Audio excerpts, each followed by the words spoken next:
ನಮಸ್ಕೃತ್ಯ ನರಂ ಚೈವ ನರೋತ್ತಮಂ ದೇವೀಂ ಸರಸ್ವತೀಂ ಚೈವ ತತೋ ಜಯಮುದೀರಯೇತ್. ಓಂ ಶಾಂತಿ ಶಾಂತಿ ಶಾಂತಿ.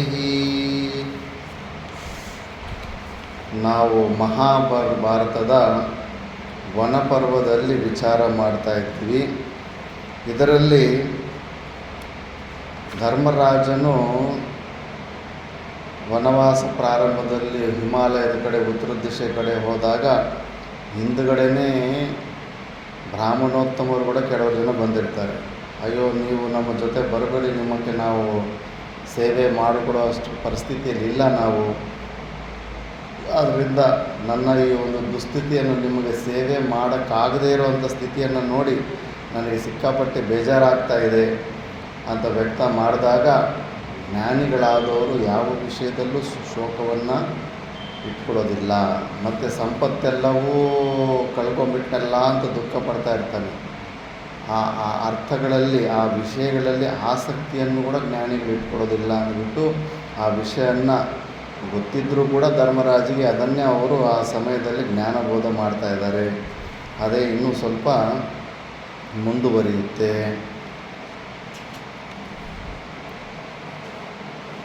ಯೌವನ, ರೂಪ, ಜೀವನ, ರತ್ನ ಸಂಚಯ, ಐಶ್ವರ್ಯ, ಪ್ರಿಯಜನ ಸಹವಾಸ ಇವೆಲ್ಲವೂ ಅಶಾಶ್ವತಗಳೆಂದು ತಿಳಿದು ಪಂಡಿತರಾದವರು ಅವುಗಳಲ್ಲಿ ಆಶೆ ಪಡುವುದಿಲ್ಲ. ಯೌವನದಲ್ಲೂ ಕೂಡ ವಿಪರೀತವಾದ ಆಸಕ್ತಿ ಇರುತ್ತೆ. ಯೌವನದಲ್ಲಿ ಕೋತಿಗಳ ಥರನೇ ಆಡ್ತಾ ಇರ್ತಾರೆ, ಕಂಟ್ರೋಲ್ ಇರೋದಿಲ್ಲ. ಯೌವನದ ಗರ್ವದಿಂದ ಎಷ್ಟೋ ದುರಾಚಾರಗಳು ಕೂಡ ಮಾಡ್ತಿರ್ತೀವಿ. ಆ ಯೌವನದ ಮೇಲೆ ಮೋಹವನ್ನು ಬಿಡಬೇಕು. ರೂಪ, ಜೀವನ, ಬದುಕಬೇಕು ಅನ್ನೋ ಆಸೆಯನ್ನು ಕೂಡ ತೊರೆದಿಡಬೇಕು. ರತ್ನ ಸಂಚಯದ ದುಡ್ಡು ಸಂಪಾದನೆ ಮಾಡೋದು, ಐಶ್ವರ್ಯ, ಪ್ರಿಯಜನ ಸಹವಾಸ, ಯಾರು ನಮಗೆ ಒಳ್ಳೆ ಅನುಕೂಲವಾಗಿರ್ತಾರೋ ಅಂಥವ್ರ ಜೊತೆ ಫ್ರೆಂಡ್ಶಿಪ್ ಮಾಡೋದು. ಸಾಧಕರಿಗೆ ಫ್ರೆಂಡು ಇರಬಾರ್ದು, ಶತ್ರುನೂ ಇರಬಾರ್ದು. ರಾಗವೂ ಬಂಧನಕ್ಕೆ ಕಾರಣ, ಕರ್ಮಕ್ಕೆ ಕಾರಣ ಆಗುತ್ತೆ. ದ್ವೇಷವೂ ಕರ್ಮಕ್ಕೆ ಕಾರಣ ಆಗುತ್ತೆ. ಆದ್ದರಿಂದ ಇವೆಲ್ಲವೂ ಅಶಾಶ್ವತಗಳೆಂದು ತಿಳಿದು ಪಂಡಿತರಾದವರು ಅವುಗಳಲ್ಲಿ ಆಶೆ ಪಡುವುದಿಲ್ಲ. ಆದುದರಿಂದಲೇ ಅರ್ಥ ಸಂಚಯದಲ್ಲಿರುವ ಅನರ್ಥಗಳನ್ನು ಮನಸ್ಸಿಗೆ ತಂದುಕೊಂಡು ಬುದ್ಧಿವಂತನಾದವನು ಐಶ್ವರ್ಯ ಪ್ರಾಪ್ತಿಗೆ ಆಶಿಸಬಾರದು. ಐಶ್ವರ್ಯವಂತನಾಗಿರುವ ಯಾವನೂ ದುಃಖದಿಂದ ವಿಮುಕ್ತನಾಗಿರುವುದಿಲ್ಲ. ಆದುದರಿಂದ ಮಹಾತ್ಮರು ಅಪೇಕ್ಷೆ ಇಲ್ಲದೆ ದೈವಿಕವಾಗಿ ನ್ಯಾಯವಾದ ಮಾರ್ಗದಲ್ಲಿ ಪ್ರಾಪ್ತವಾಗುವ ಐಶ್ವರ್ಯವನ್ನು ಪ್ರಶಂಸಿಸುತ್ತಾರೆ.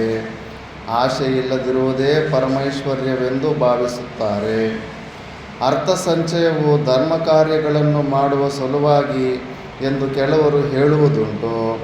ಕಾಯಕ್ಲೇಶ, ಮನಕ್ಲೇಶಗಳ ಮೂಲಕವಾಗಿ ಅರ್ಥ ಸಂಚಯನ ಮಾಡಿ ಧರ್ಮ ಕಾರ್ಯಗಳನ್ನು ಮಾಡುವುದಕ್ಕಿಂತಲೂ, ನಿನ್ನೆ ಇದರ ಬಗ್ಗೆ ವಿಚಾರ ಮಾಡಿದ್ದೀವಿ, ಅರ್ಥಕ್ಕೆ ಆಶಯ ಪಡೆದಿರುವುದೇ ಲೇಸೆಂಬುದು ನನ್ನ ಅಭಿಪ್ರಾಯ. ಕೆಸರನ್ನು ಮುಟ್ಟಿ ಕೈ ತೊಳೆಯುವ ಬದಲು ಕೆಸರನ್ನು ಮುಟ್ಟದಿರುವುದು ಲೇಸವಲ್ಲವೇ ಮಹಾರಾಜ? ಆದುದರಿಂದ ಯಾವುದನ್ನು ಆಶಿಸಬೇಡ. ನೀನು ಧರ್ಮಿಷ್ಠನಾಗಿರಲು ಇಚ್ಛಿಸುವೆಯಾದರೆ ಪ್ರಾಪಂಚಿಕವಾದ ವಸ್ತುಗಳಲ್ಲಿ ಆಶೆಯನ್ನು ತೊರೆದು ಬಾಳು. ಧರ್ಮಜನು ಶೌನಕರು ಹೇಳಿದುದೆಲ್ಲವನ್ನು ಸಾವಧಾನವಾಗಿ ಕೇಳಿದನು. ಅಂತೆಯೇ ಸೂಕ್ತವಾದ ಉತ್ತರವನ್ನು ಕೊಟ್ಟನು. ಬ್ರಾಹ್ಮಣೋತ್ತಮರೇ, ಐಶ್ವರ್ಯ ಸಂಗ್ರಹವನ್ನು ಮಾಡಬೇಕೆಂಬ ನನ್ನ ಆಶಯವು ಸಂಗ್ರಹಿಸುವ ಐಶ್ವರ್ಯವನ್ನು ಉಪಭೋಗಿಸುವುದಕ್ಕಲ್ಲ. ನನ್ನನ್ನೇ ಹಿಂಬಾಲಿಸಿ ಬಂದಿರುವ ಬ್ರಾಹ್ಮಣರಿಗೆ ಆಶ್ರಯ ಕೊಡುವ ಸಲುವಾಗಿ ನಾನು ಐಶ್ವರ್ಯವನ್ನು ಆಶಿಸದೇನೆ ಹೊರತು ಬೇರ್ಯಾವ ದುರಾಶೆಯಿಂದಲೂ ನಾನು ಐಶ್ವರ್ಯವನ್ನು ಸಂಗ್ರಹಿಸಲು ಬಯಸುವುದಿಲ್ಲ. ತನ್ನ ಪಕ್ಷವನ್ನು ಸ್ಪಷ್ಟ ಮಾಡ್ತಾನೆ. ಪ್ರಪಂಚದ ಎಲ್ಲ ಪ್ರಾಣಿಗಳು ತಮಗೆ ಬೇಕಾಗುವ ಆಹಾರವನ್ನು ಸಂಪಾದಿಸುವುದು ಮತ್ತು ತಮಗೆ ಸಂಬಂಧಿಸಿದವರಿಗೆ ಅದನ್ನು ಹಂಚಿಕೊಡುವುದು ಎಲ್ಲೆಡೆಗಳಲ್ಲಿಯೂ ಕಾಣುತ್ತಿದೆ. ಆದರೆ ಪ್ರಪಂಚದಲ್ಲಿ ತಮಗಾಗಿ ಆಹಾರವನ್ನು ಸಂಪಾದಿಸಿಕೊಳ್ಳದವರು, ಸ್ವಯಂ ಪಾಕ ಮಾಡಿಕೊಳ್ಳದವರು ಇದ್ದಾರೆ. ಸ್ವಯಂ ಪಾಕ ಮಾಡಿಕೊಳ್ಳಲು ಅನಧಿಕಾರಿಗಳಾದ ಅಂತಹ ಯತಿಗಳು, ಬ್ರಹ್ಮಚಾರಿಗಳು, ಗೃಹಸ್ಥನಾದವನು ಅನ್ನವನ್ನು ನೀಡಬೇಕು. ಬಂದವರಿಗೆ ಕುಳಿತುಕೊಳ್ಳಲು ದರ್ಭಾಸನ, ಮಿಶ್ರಮಿಸಿಕೊಳ್ಳಲು ತಾನಿರುವ ಮನೆಯಲ್ಲಿ ಜಾಗ. ಯಾರಾದರೂ ಅತಿಥಿಗಳು ಬಂದಾಗ ಇವು ಮಾಡಬೇಕು. ಸುಮ್ಮನೆ ತಲೆನೇ ಕೆಡಿಸ್ಕೊಳ್ದಿರೋ ಬಂದವ್ರಿಗೆ ಕನಿಷ್ಠ ನೀನು ಕೂತ್ಕೋ ಅಂತ ಕೂಡ ಹೇಳ್ದಿರ, ಆಸನ ಕೂಡ ಕೊಡ್ದಿರ, ನೀರು ಕುಡಿ ಅಂತ ಕೂಡ ಹೇಳ್ದಿರ, ಹಾಗೆ ದೆವ್ವಗಳಿದ್ದಂಗೆ ಇರ್ತಾರೆ ಕೆಲವರು. ಅದು ಗೊತ್ತಿಲ್ಲ. ಅದು ಸನಾತನ ಧರ್ಮದಲ್ಲಿ ಯಾರಾದರೂ ಬಂದರೆ ಫಸ್ಟು ಕುಳಿತುಕೊಳ್ಳೋದಕ್ಕೆ ಆಸನ ರೆಡಿ ಮಾಡಿರಬೇಕು. ಮತ್ತು ವಿಶ್ರಮಿಸಿಕೊಳ್ಳಲು ತಾನಿರೋ ಮನೆಯಲ್ಲಿ ಜಾಗ, ಬಾಯಾರಿಕೆಯನ್ನು ನಿವಾರಿಸಿಕೊಳ್ಳಲು ಶುದ್ಧವಾದ ಪಾನೀಯ. 4ನೇದಾಗಿ ಒಳ್ಳೆಯ ಮಾತುಗಳು. ಆಗಂತುಕನಾದವನಿಗೆ ಆ ವಿಧವಾದ ಉಪಚಾರಗಳು ಸತ್ಪುರುಷರ ಮನೆಯಲ್ಲಿ ಎಂದಿಗೂ ನಿಲ್ಲುವುದಿಲ್ಲ. ಬಳಲಿ ಬಂದಿರುವವನಿಗೆ ಮಲಗಿಕೊಳ್ಳಲು ಹಾಸಿಗೆ, ನಿಂತು ಬಳಲಿದವನಿಗೆ ಕುಳಿತುಕೊಳ್ಳಲು ಆಸನ, ಬಾಯಾರಿದವನಿಗೆ ನೀರು, ಹಸಿದವನಿಗೆ ಆಹಾರ, ಇವುಗಳನ್ನು ಗೃಹಸ್ಥಾಶ್ರಮದಲ್ಲಿರುವವನು ಕೊಡಲೇಬೇಕು. ಇದು ರೂಲ್ ಆಗಿರುತ್ತೆ. ಅತಿಥಿಯಾದವನಿಗೆ ಬೇಕಾದುದೇನೆಂದರೆ ಗೃಹಸ್ಥನ ಹರ್ಷಸೂಚಕವಾದ ವೀಕ್ಷಣೆ, ಒಳ್ಳೆಯ ಮನಸ್ಸು ಮತ್ತು ಒಳ್ಳೆಯ ಮಾತು. ಗೃಹಸ್ಥನಾದವನು ಅತಿಥಿಯು ಬಂದೊಡನೆಯೇ ಮೇಲೆದ್ದು ಎದುರುಗೊಂಡು ಅವನನ್ನು ಹರ್ಷದಿಂದ ಸ್ವಾಗತಿಸಿ ಆಸನದಲ್ಲಿ ಕುಳ್ಳಿರಿಸಿ ನ್ಯಾಯಾನುಸಾರವಾಗಿ ಸತ್ಕರಿಸಬೇಕು. ಇದೇ ಸನಾತನ ಧರ್ಮ. ಅಗ್ನಿಹೋತ್ರಾಗ್ನಿ, ಎತ್ತು, ಜ್ಞಾತಿಗಳು, ಅತಿಥಿಗಳು, ಬಂಧುಗಳು, ಮಕ್ಕಳು, ಪತ್ನಿ, ಸೇವಕರು ಇವರನ್ನು ಗೃಹಸ್ಥನು ಯಥೋಚಿತವಾಗಿ ನೋಡಿಕೊಳ್ಳದಿದ್ದರೆ ಆ ಗೃಹಸ್ಥನನ್ನು ಇವರು ದಹಿಸಿ ಬಿಡುವವರು. ಅಷ್ಟು ತಪೋಶಕ್ತಿ ನಿಜವಾದ ಸಾಧನೆ ಮಾಡುವವರು ಅವರ ಈ ಸೇವೆ ನೀನು ಮಾಡಲಿಲ್ಲ ಅಂದರೆ ಅವ್ರ ಮನಸ್ಸಲ್ಲಿ ಒಂದು ಸ್ವಲ್ಪ ದುಃಖ ಪಟ್ಕೊಂಡು ಹೋದ್ರಂದರೆ ನಿನ್ನ ದಹಿಸಿ ಬಿಡ್ರಂದರೆ ನಿನ್ನ ಪುಣ್ಯ ಎಲ್ಲನೂ ಕ್ಷಯ ಆಗಿಬಿಡುತ್ತೆ. ತನ್ನೊಬ್ಬನಿಗಾಗಿಯೇ ಗೃಹಸ್ಥನಾದವನು ಅಡಿಗೆ ಮಾಡಿಸಬಾರದು. ಯೋಗ್ಯವಾದ ಕಾರಣವಿಲ್ಲದೆ ಪಶು ಹನನವನ್ನು ಮಾಡಬಾರದು. ಜೀವಹಿಂಸೆ, ಕೋಳಿಯನ್ನು, ಕುರಿಗಳನ್ನು, ಇದನ್ನು ಕತ್ತರಿಸ್ತಾರಲ್ಲ, ದೇವರ ಹೆಸರಲ್ಲಿ ಬಲಿ ಅಂತ ಕೊಡ್ತಾರಲ್ಲ, ಕೊಡಬಾರದು ಅಂತ ಹೇಳ್ತಾರೆ. ಗೃಹಸ್ಥನಾದವನು ದೇವತೆಗಳಿಗೂ ಪಿತೃಗಳಿಗೂ ನಿವೇದನವಾಗದ ಅನ್ನವನ್ನು ಖಂಡಿತವಾಗಿಯೂ ತಿನ್ನಬಾರದು. ಡೈಲಿ ನೀನು ಮಾಡೋ ಅನ್ನನ ದೇವತೆಗಳಿಗೆ ನೈವೇದ್ಯನಿಟ್ಟು ಪಿತೃದೇವತೆಗಳನ್ನು ಕೂಡ ಸ್ಮರಣೆ ಮಾಡಿಕೊಂಡು ಅನ್ನವನ್ನು ಆ ಥರ ಮಾಡಲಿಲ್ಲ ಅಂದರೆ ಆ ಅನ್ನವನ್ನು ತಿನ್ನಲೇಬಾರದು ಅಂತಾರೆ. ಪ್ರಾತಃ ಕಾಲ ಮತ್ತು ಸಾಯಂಕಾಲಗಳಲ್ಲಿ ವೈಶ್ವದೇವನನ್ನು ಮಾಡಿ ನಾಯಿಗಳಿಗೂ, ಚಂಡಾಲರಿಗೂ ಮತ್ತು ಪಕ್ಷಿಗಳಿಗೂ, ಕಾಗೆಗಳಿಗೂ ಅನ್ನವನ್ನು ಹಂಚಬೇಕು. ಗೃಹಸ್ಥನು ನಿತ್ಯವೂ ವಿಗಸವನ್ನು, ಅಮೃತವನ್ನು ಊಟ ಮಾಡಬೇಕು. ಅತಿಥಿಯನ್ನು ಸತ್ಕರಿಸಿ ಅವನು ಭೋಜನ ಮಾಡಿದ ನಂತರ ಉಳಿಯುವ ಅನ್ನ ಶೇಷಕ್ಕೆ ವಿಗಸವೆಂದು ಹೆಸರು. ದೇವತೆಗಳಿಗೂ ಪಿತೃಗಳಿಗೂ ಯಜ್ಞದಲ್ಲಿ ಹವಿಷ್ಯನ್ನು ಸಮರ್ಪಿಸಿದ ನಂತರ ಉಳಿಯುವ ಯಜ್ಞಶೇಷಕ್ಕೆ ಅಮೃತವೆನ್ನುತ್ತಾರೆ. ಅತಿಥಿಗಳಿಗೆಲ್ಲ ನೀಡಿದ ಮೇಲೆ ಲಾಸ್ಟಲ್ಲಿ ಮಿಕ್ಕಿದ್ದನ್ನು ತಿನ್ನೋದು. ಅತಿಥಿಯು ಮನೆಯ ಬಾಗಿಲಿಗೆ ಬಂದಾಗ ಯಜಮಾನನ ವಿಶ್ವಾಸಪೂರ್ವಕವಾದ ವೀಕ್ಷಣೆ, ಅವನ ಸತ್ಕಾರದಲ್ಲಿ ಮನಃಪೂರ್ವಕವಾದ ಶ್ರದ್ಧೆ, ಅವನೊಡನಾಡುವ ವಿನಯಪೂರ್ವಕವಾದ ಒಳ್ಳೆಯ ಮಾತುಗಳು, ಇಷ್ಟವಾದ ವಸ್ತುಗಳಿಂದ ಅವನನ್ನು ತೃಪ್ತಿಪಡಿಸುವುದು ಮತ್ತು ಅತಿಥಿಯು ಹೊರಟಾಗ ಸ್ವಲ್ಪ ದೂರ ಜೊತೆಯಲ್ಲಿ ಹೋಗಿ ಕಳುಹಿಸುವುದು ಈ 5 ಅತಿಥಿ ಸತ್ಕಾರವೆಂಬ ಮಹಾಯಜ್ಞದ ಪಂಚದಕ್ಷಿಣೆಗಳಾಗಿರುತ್ತವೆ. ಹಿಂದೆಂದೂ ಕಂಡು ಕೇಳದ ದಾರಿ ನಡೆದು ಶ್ರಮಿಸಿ ಬಂದ ಅತಿಥಿಗೆ ಮಾಡುವ ಉತ್ತಮವಾದ ಅನ್ನದಾನದಿಂದ ಮಹಾಪುಣ್ಯವು ಲಭ್ಯವಾಗುತ್ತದೆ. ಈ ರೀತಿಯಲ್ಲಿ ತಾನು ಸಂಗ್ರಹಿಸಿದ ಧನದಿಂದ ಯತಿ ಬ್ರಹ್ಮಚಾರಿಗಳನ್ನು ಕಾಪಾಡುವುದು ಮತ್ತು ಅತಿಥಿ ಅಭ್ಯಾಗತರನ್ನು ಸತ್ಕರಿಸುವುದು ಗೃಹಸ್ಥಾಶ್ರಮಿಯ ಶ್ರೇಷ್ಠ ಧರ್ಮವೆಂದು ಪಂಡಿತರು ಹೇಳುತ್ತಾರೆ. ಇದರಲ್ಲಿ ತಮ್ಮ ಅಭಿಪ್ರಾಯವೇನು? ಶೌನಕರೊಮ್ಮೆ ನಿಟ್ಟುಸಿರು ಬಿಟ್ಟರು. ಪುನಃ ಯುಧಿಷ್ಠಿರರೊಡನೆ ಹೇಳತೊಡಗಿದರು. ಅಯ್ಯೋ, ನಿಶ್ಚಯವಾಗಿಯೂ ಈ ವಿಶ್ವದಲ್ಲಿ ಶ್ರುತಿ ಸ್ಮೃತಿಗಳ ವಿಷಯವಾಗಿ ಅನೇಕ ವಿಧವಾದ ಭಿನ್ನಾಭಿಪ್ರಾಯಗಳಿವೆ. ಯಾವುದೊಂದು ಸ್ಮೃತಿ ವಾಕ್ಯದ ವಿಷಯದಲ್ಲಿ ಸತ್ಪುರುಷರು ನಾಚುತ್ತಾರೆಯೋ ಅದೇ ಸ್ಮೃತಿ ವಾಕ್ಯವನ್ನು ಅಸತ್ಪುರುಷರು ಅನುಸರಿಸಲು ಯೋಗ್ಯವೆನ್ನುತ್ತಾರೆ. ಸತ್ಪುರುಷನಾದವನು ಯಾವ ಒಂದು ಕಾರ್ಯವನ್ನು ಮಾಡಲು ನಾಚುತ್ತಾನೆಯೋ ಅಸತ್ಪುರುಷರು ಅದೇ ಕಾರ್ಯವನ್ನು ಮಾಡುವುದರಿಂದ ತೃಪ್ತಿ ಹೊಂದುತ್ತಾನೆ. ಶಿಷ್ಣೋದರಗಳ ತೃಪ್ತಿಗಾಗಿಯೇ ಮೋಹರಾಗಗಳಿಂದ ಆವರಿಸಲ್ಪಟ್ಟ ಮತ್ತು ಇಂದ್ರಿಯ ಸುಖಗಳಲ್ಲಿಯೇ ಆಸಕ್ತನಾದ ಮೂಢನು ಅತಿಥಿ ಸತ್ಕಾರವೇ ಮೊದಲಾದ ಕಾರ್ಯಗಳಿಂದ ಅನೇಕಾನೇಕ ವಿಗಸಗಳನ್ನು ಗುಂಜಿಸಬಹುದು. ಮನೋಭಿಲಾಷೆಯನ್ನು ಸಾಧಿಸಿಕೊಳ್ಳಲು ಅನೇಕ ಯಜ್ಞ ಯಾಗಾದಿಗಳನ್ನು ಮಾಡಬಹುದು. ಗಾಬರಿಗೊಂಡ ತುಂಟ ಕುದುರೆಗಳು ಸಾರಥಿಯ ಹತೋಟಿಯನ್ನು ಮೀರಿ ಸಾರಥಿಯನ್ನು ರಥವನ್ನು ವಿನಾಶದೆಡೆಗೆ ಒಯ್ಯುವಂತೆ ವಿಷಯಗಳ ಕಡೆಗೆ ಧಾವಿಸುವ ಇಂದ್ರಿಯಗಳು ತಿಳಿದವನನ್ನು ಮೋಸಗೊಳ್ಳುವಂತೆ ಮಾಡಿ ನಾಶದೆಡೆಗೆ ಒಯ್ಯುತ್ತವೆ. ಗಾಬರಿಗೊಂಡು ತುಂಟು ಕುದುರೆಗಳು ಸಾರಥಿ ಹತೋಟಿಯನ್ನು ಮೀರಿ ಸಾರಥಿಯನ್ನು ರಥವನ್ನು ವಿನಾಶದೆಡೆಗೆ ಒಯ್ಯುವಂತೆ. ಬೆದರು ಬಿಟ್ಟರೆಗನ್ನ ಅವೆಲ್ಲ ಒಂದು ಕುದುರೆ ಈ ಕಡೆ ಒಂದು ಕುದುರೆ ಆ ಕಡೆ. ಎತ್ತಿನ ಗಾಡಿಯಲ್ಲಿ ಕೂಡ ಅಷ್ಟೇ, ಹಸುಗಳು ಎರಡು ಬ್ಯಾಲೆನ್ಸ್ ಆಗಿ ಓಡಿಲ್ಲ ಅಂದ್ರೆಗನ ಎತ್ತಿನ ಗಾಡಿ ಕೂಡ ಪಲ್ಟಿ ಹೊಡೆದು ಬಿಡುತ್ತೆ. ಆ ಥರ ಇಂದ್ರಿಯಗಳು ಕೂಡ ನಮ್ಮನ್ನು ಹಿಂಗೆ ಮೋಸ ಮಾಡ್ತವೆ.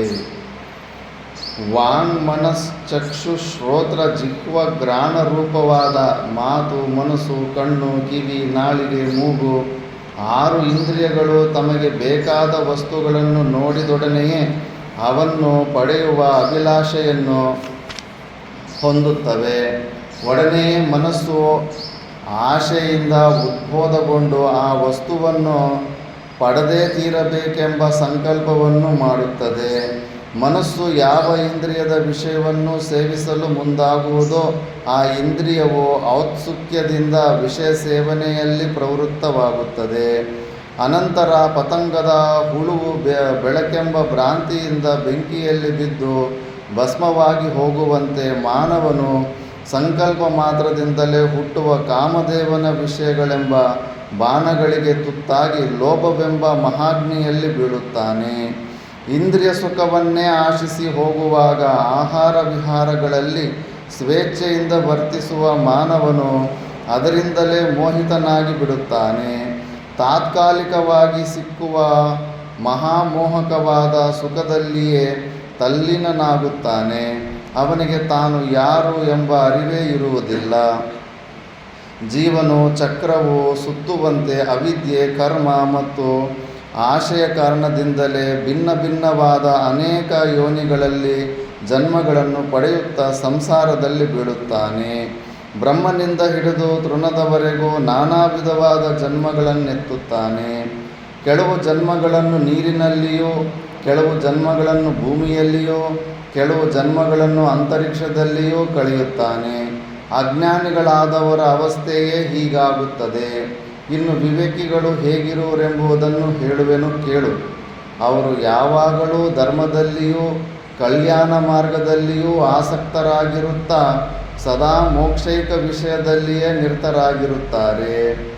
ವೇದಗಳು ಕರ್ಮ ಮಾಡಲು ಹೇಳುತ್ತವೆ, ಆದರೆ ಫಲಾಪೇಕ್ಷೆ ಇಲ್ಲದೆ ಕರ್ಮ ಮಾಡಬೇಕೆಂದು ಸಾರಿ ಸಾರಿ ಹೇಳುತ್ತವೆ. ಕರ್ಮಗಳೆಲ್ಲವನ್ನೂ ಯಾವ ವಿಧವಾದ ಆತ್ಮಾಭಿಮಾನವೂ ಇಲ್ಲದೆ ದೇವಪ್ರೀತ್ಯರ್ಥವಾಗಿಯೇ ಮಾಡಬೇಕು. ಯಜ್ಞ, ಅಧ್ಯಯನ, ದಾನ, ತಪಸ್ಸು, ಸತ್ಯ, ಕ್ಷಮೆ, ದಮ, ಇಂದ್ರಿಯ ನಿಗ್ರಹ, ಅಲೋಭ ಈ 8 ಮಾನವನು ಅನುಸರಿಸಬೇಕಾದ ಅಷ್ಟಮ ಧರ್ಮಗಳು. ಇವುಗಳಲ್ಲಿ ಮೊದಲನೆಯ ಯಜ್ಞ, ಅಧ್ಯಯನ, ದಾನ, ತಪಸ್ಸು ಈ 4 ಧರ್ಮಗಳು ಪಿತೃಲೋಕಗಳನ್ನು ಪಡೆಯಲು ಸಾಧಕಗಳಾಗುತ್ತವೆ. ಈ 4 ಧರ್ಮಗಳನ್ನು ನಿರಭಿಮಾನದಿಂದಲೂ ಕರ್ತವ್ಯ ದೃಷ್ಟಿಯಿಂದಲೂ ಫಲೇಚ್ಛೆಯಿಲ್ಲದೆಯೂ ಆಚರಿಸಬೇಕು.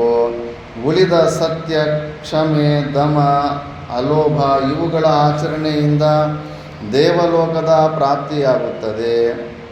ವಿಶುದ್ಧಾತ್ಮನಾದವನು ಈ ಅಷ್ಟಾಂಗ ಧರ್ಮದಿಂದಲೇ ಮುಕ್ತಿಯನ್ನು ಪಡೆಯುತ್ತಾನೆ. ಒಂದು ಒಳ್ಳೆಯ ಧ್ಯೇಯವನ್ನಿಟ್ಟುಕೊಂಡು ಸತ್ಸಂಕಲ್ಪ ಮಾಡುವುದರಿಂದಲೂ, ಇಂದ್ರಿಯಗಳನ್ನು ಚೆನ್ನಾಗಿ ನಿಗ್ರಹಿಸುವುದರಿಂದಲೂ, ಅಹಿಂಸಾದಿ ವ್ರತಗಳನ್ನು ಚೆನ್ನಾಗಿ ಪರಿಪಾಲಿಸುವುದರಿಂದಲೂ, ಗುರುಜನರನ್ನು ಚೆನ್ನಾಗಿ ಶ್ರದ್ಧೆಯಿಂದ ಸೇವಿಸುವುದರಿಂದಲೂ, ಯೋಗ ಸಾಧನೆಗೆ ಅನುಕೂಲವಾದ ಆಹಾರವನ್ನು ಸೇವಿಸುವುದರಿಂದಲೂ, ಚೆನ್ನಾಗಿ ವೇದಗಳನ್ನು ಅಧ್ಯಯನ ಮಾಡುವುದರಿಂದಲೂ, ಫಲಾಪೇಕ್ಷೆ ಇಲ್ಲದೆ ಕರ್ಮ ಮಾಡುವುದರಿಂದಲೂ, ಮನಸ್ಸನ್ನು ವಿಷಯಗಳ ಕಡೆಗೆ ಹೋಗದಂತೆ ತಡೆಯುವುದರಿಂದಲೂ ಮನುಷ್ಯನು ಪರಮ ಕಲ್ಯಾಣವನ್ನು ಹೊಂದುತ್ತಾನೆ.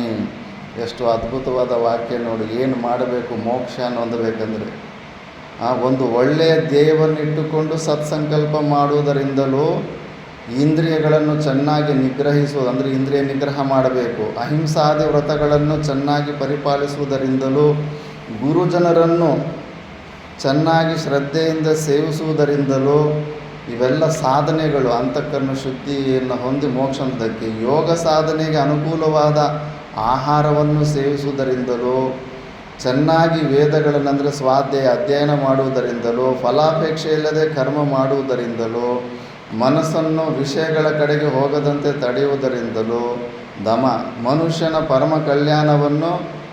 ಪರಮ ಕಲ್ಯಾಣವನ್ನು ಹೊಂದುತ್ತಾನೆ. ಏವಂ ಕರ್ಮಾಣಿ ಕುರ್ವಂತಿ ಸಂಸಾರ ವಿಜಿಗೀಷವಃ.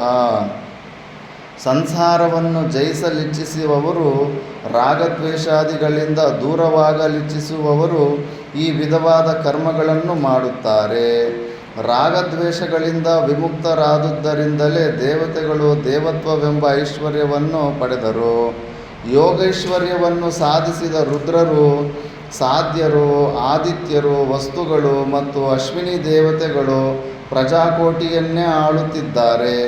ಅವರಂತೆಯೇ ನೀನೂ ಸಹ ಸಂಕಲ್ಪಪೂರ್ವಕವಾದ ಕರ್ಮಗಳನ್ನು ಪೂರ್ಣವಾಗಿ ತ್ಯಜಿಸಿ ಯೋಗಾಭ್ಯಾಸದಿಂದಲೂ ತಪಸ್ಸಿನಿಂದಲೂ ಯೋಗೈಶ್ವರ್ಯವನ್ನು ಪಡೆಯುವವನಾಗು. ದ್ಯೋಹೋ ಪಿತಾ ಪೃಥಿವೀ ಮಾತಾ ಎಂಬ ಶ್ರುತ್ಯನುಸಾರವಾಗಿ ಪಿತೃ ಮಾತೃ ರೂಪವಾದ ಭೂಮಿಯನ್ನು ಮತ್ತು ಸ್ವರ್ಗವನ್ನು ಯುದ್ಧದಿಂದಲೂ ಯಜ್ಞಯಾಗಾದಿಗಳಿಂದಲೂ ನೀನು ಸಾಧಿಸಿರುವ, ನಿನ್ನನ್ನನುಸರಿಸಿ ಬಂದಿರುವ ಬ್ರಾಹ್ಮಣರ ಭರಣಾರ್ಥವಾಗಿ ತಪಸ್ಸಿನ ಸಿದ್ಧಿಯನ್ನು ಪಡೆಯುವುದು ಯುಕ್ತವಾಗಿದೆ. ಸಿದ್ಧರು ತಪಸ್ಸಿನಿಂದ ತಮಗೆ ಇಚ್ಛೆ ಇರುವುದೆಲ್ಲವನ್ನೂ ಪಡೆಯುತ್ತಾರೆ. ಅದರಂತೆಯೇ ನೀನು ತಪಶ್ಚರಣೆಯಿಂದ ನಿನ್ನ ಮನೋರಥವನ್ನು ಈಡೇರಿಸಿಕೊಳ್ಳಬಹುದು ಮಹಾರಾಜ ಎಂದು ಹೇಳಿ ಶೌನಕರು ವಿರಮಿಸಿದರು. ಜನ್ಮೇಜಯ ಶೌನಕರು ಹೀಗೆಂದು ಹೇಳಿದ ನಂತರ ಕುಂತಿಪುತ್ರನಾದ ಅನುಜರಿಂದ ಪರಿವೃತನಾಗಿದ್ದ ಯುಧಿಷ್ಠಿರನು ಪುರೋಹಿತರಾದ ದ್ಯೋಮರು ಸಮೀಪಕ್ಕೆ ಹೋಗಿ ಅವರನ್ನು ಕುರಿತು ಹೀಗೆಂದು ಹೇಳಿದನು. ಬ್ರಾಹ್ಮಣೋತ್ತಮರೇ, ವೇದಾಂಗ ಪಾರಂಗತರಾದ ಬ್ರಾಹ್ಮಣರು ವನವಾಸಕ್ಕೆ ಹೊರಟಿರುವ ನಮ್ಮನ್ನೇ ಅನುಸರಿಸಿ ಬರುತ್ತಿದ್ದಾರೆ. ಅನೇಕ ವಿಧವಾದ ಕಷ್ಟಗಳಿಗೆ ಸಿಕ್ಕಿ ಮಹಾ ದುಃಖದಲ್ಲಿರುವ ನಾನು ಅವರನ್ನು ಪೋಷಿಸಲು ಅಸಮರ್ಥನಾಗಿದ್ದೇನೆ. ನನ್ನ ಪರಿಸ್ಥಿತಿಯು ಹೀಗಿದ್ದರೂ ಅವರನ್ನು ತ್ಯಜಿಸಲು ಇಚ್ಛೆಯಿಲ್ಲ. ಅವರಿಗಿಷ್ಟವಾದುದನ್ನು ದಾನ ಮಾಡುವ ಸಾಮರ್ಥ್ಯವೂ ಇಲ್ಲ. ಇಂತಹ ಸಂದಿಗ್ಧ ಸಂದರ್ಭದಲ್ಲಿ ಏನನ್ನು ಮಾಡಿದರೆ ಇಷ್ಟಪ್ರಾಪ್ತಿಯಾಗುವುದೆಂಬುದನ್ನು ದಯವಿಟ್ಟು ತಿಳಿಸಿರಿ. ಧರ್ಮಿಷ್ಠರಲ್ಲಿ ಶ್ರೇಷ್ಠರಾದ ದ್ಯೋಮರು ಕ್ಷಣಕಾಲ ಯೋಗ ಮುದ್ರೆಯನ್ನು ಧರಿಸಿ ಪ್ರಕೃತ ಪರಿಸ್ಥಿತಿಯಲ್ಲಿ ಧರ್ಮಜನು ಏನು ಮಾಡಬೇಕೆಂಬುದನ್ನು ಧರ್ಮದಿಂದ ನಿರ್ಧರಿಸಿದವರಾಗಿ ಕಣ್ತೆರೆದು ಹೇಳಿದರು. ಹಿಂದೊಂದು ಕಾಲದಲ್ಲಿ ಬ್ರಹ್ಮನಿಂದ ಸೃಷ್ಟವಾದ ಪ್ರಾಣಿಗಳೆಲ್ಲವೂ ಆಹಾರವಿಲ್ಲದೆ ಹಸಿವು ಬಾಯಾರಿಕೆಗಳಿಂದ ಬಳಲಿದ್ದವು. ತಂದೆಯಾದವನು ಮಕ್ಕಳ ಮೇಲೆ ಕನಿಕರವನ್ನು ತೋರುವಂತೆ ಸೂರ್ಯದೇವನು ಹಸಿವು ಬಾಯಾರಿಕೆಗಳಿಂದ ಬಳಲಿದ್ದ ಪ್ರಾಣಿಗಳ ವಿಷಯದಲ್ಲಿ ಕನಿಕರಗೊಂಡವನಾಗಿ ಉತ್ತರಾಯಣ ಮಾರ್ಗವನ್ನು ಆಶ್ರಯಿಸಿ ತನ್ನ ಕಿರಣಗಳಿಂದ ರಸಗಳನ್ನು ಹೀರಿಕೊಂಡು ದಕ್ಷಿಣದ ಕಡೆಗೆ ತಿರುಗಿ ಭೂಮಿಯ ಮೇಲ್ಭಾಗದಲ್ಲಿ ತೇಜಸ್ಸನ್ನು ಕೇಂದ್ರೀಕರಿಸಿಕೊಂಡು ನಿಂತನು. ಸೂರ್ಯನು ಆ ಸ್ಥಿತಿಯಲ್ಲಿದ್ದುದನ್ನು ಕಂಡು ಔಷಧಿಗಳ ನಾಯಕನಾದ ಚಂದ್ರನು ಶೀತಲವಾದ ತನ್ನ ಕಿರಣಗಳಿಂದ ಸೂರ್ಯನ ಕಿರಣಗಳಲ್ಲಿದ್ದ ರಸಗಳನ್ನು ಮೋಡಗಳನ್ನಾಗಿ ಪರಿವರ್ತಿಸಿ ಅನಂತರದಲ್ಲಿ ಆ ಮೋಡಗಳ ಮೂಲಕವಾಗಿ ಭೂಮಿಯ ಮೇಲೆ ಮಳೆಗೆರೆಯುವಂತೆ ಮಾಡಿದನು. ಭೂಮಿಯ ಮೇಲೆ ಮಳೆಯು ಬಿದ್ದೊಡನೆಯೇ ಸಸ್ಯಗಳು ಬೆಳೆಯತೊಡಗಿದ್ದವು. ಈ ಕಾರಣದಿಂದಾಗಿ ಭೂಮಿಯಲ್ಲಿ ಷಡ್ರಸಗಳ ಉತ್ಪಾದನೆಗೆ ಸೂರ್ಯನೇ ಮುಖ್ಯ ಕಾರಣನಾದನು. ಸೂರ್ಯರಶ್ಮಿಗಳಿಂದ ಉತ್ಪನ್ನವಾದ ಈ ಷಡ್ರಸ ಭರಿತವಾದ ಔಷಧಿಗಳು ಮುಂದೆ ಪ್ರಾಣಿಗಳ ಆಹಾರವಾಗಿ ಪರಿಣಮಿಸಿದವು. ಈ ಕಾರಣದಿಂದಾಗಿ ಸೂರ್ಯದೇವನು ಪ್ರಪಂಚದ ಸಕಲ ಪ್ರಾಣಿಗಳಿಗೂ ತಂದೆ ಎಂದೇ ಕರೆಯಲ್ಪಡುತ್ತಾನೆ. ನೀನು ಕೂಡ ಈ ಸಮಯದಲ್ಲಿ ಸೂರ್ಯದೇವನಿಗೆ ಶರಣಾಗತನಾಗುವುದೇ ಯುಕ್ತವಾಗಿದೆ. ಮಹಾತ್ಮರಾದ ಶುದ್ಧಾಂತಃಕರಣರಾದ ರಾಜರು ತಪಶ್ಚರಣೆಯ ಮೂಲಕ ತಮ್ಮ ಪ್ರಜೆಗಳಿಗೆ ಬೇಕಾದ ಇಷ್ಟಾರ್ಥಗಳನ್ನು ಸಾಧಿಸಿಕೊಳ್ಳುತ್ತಿದ್ದರು.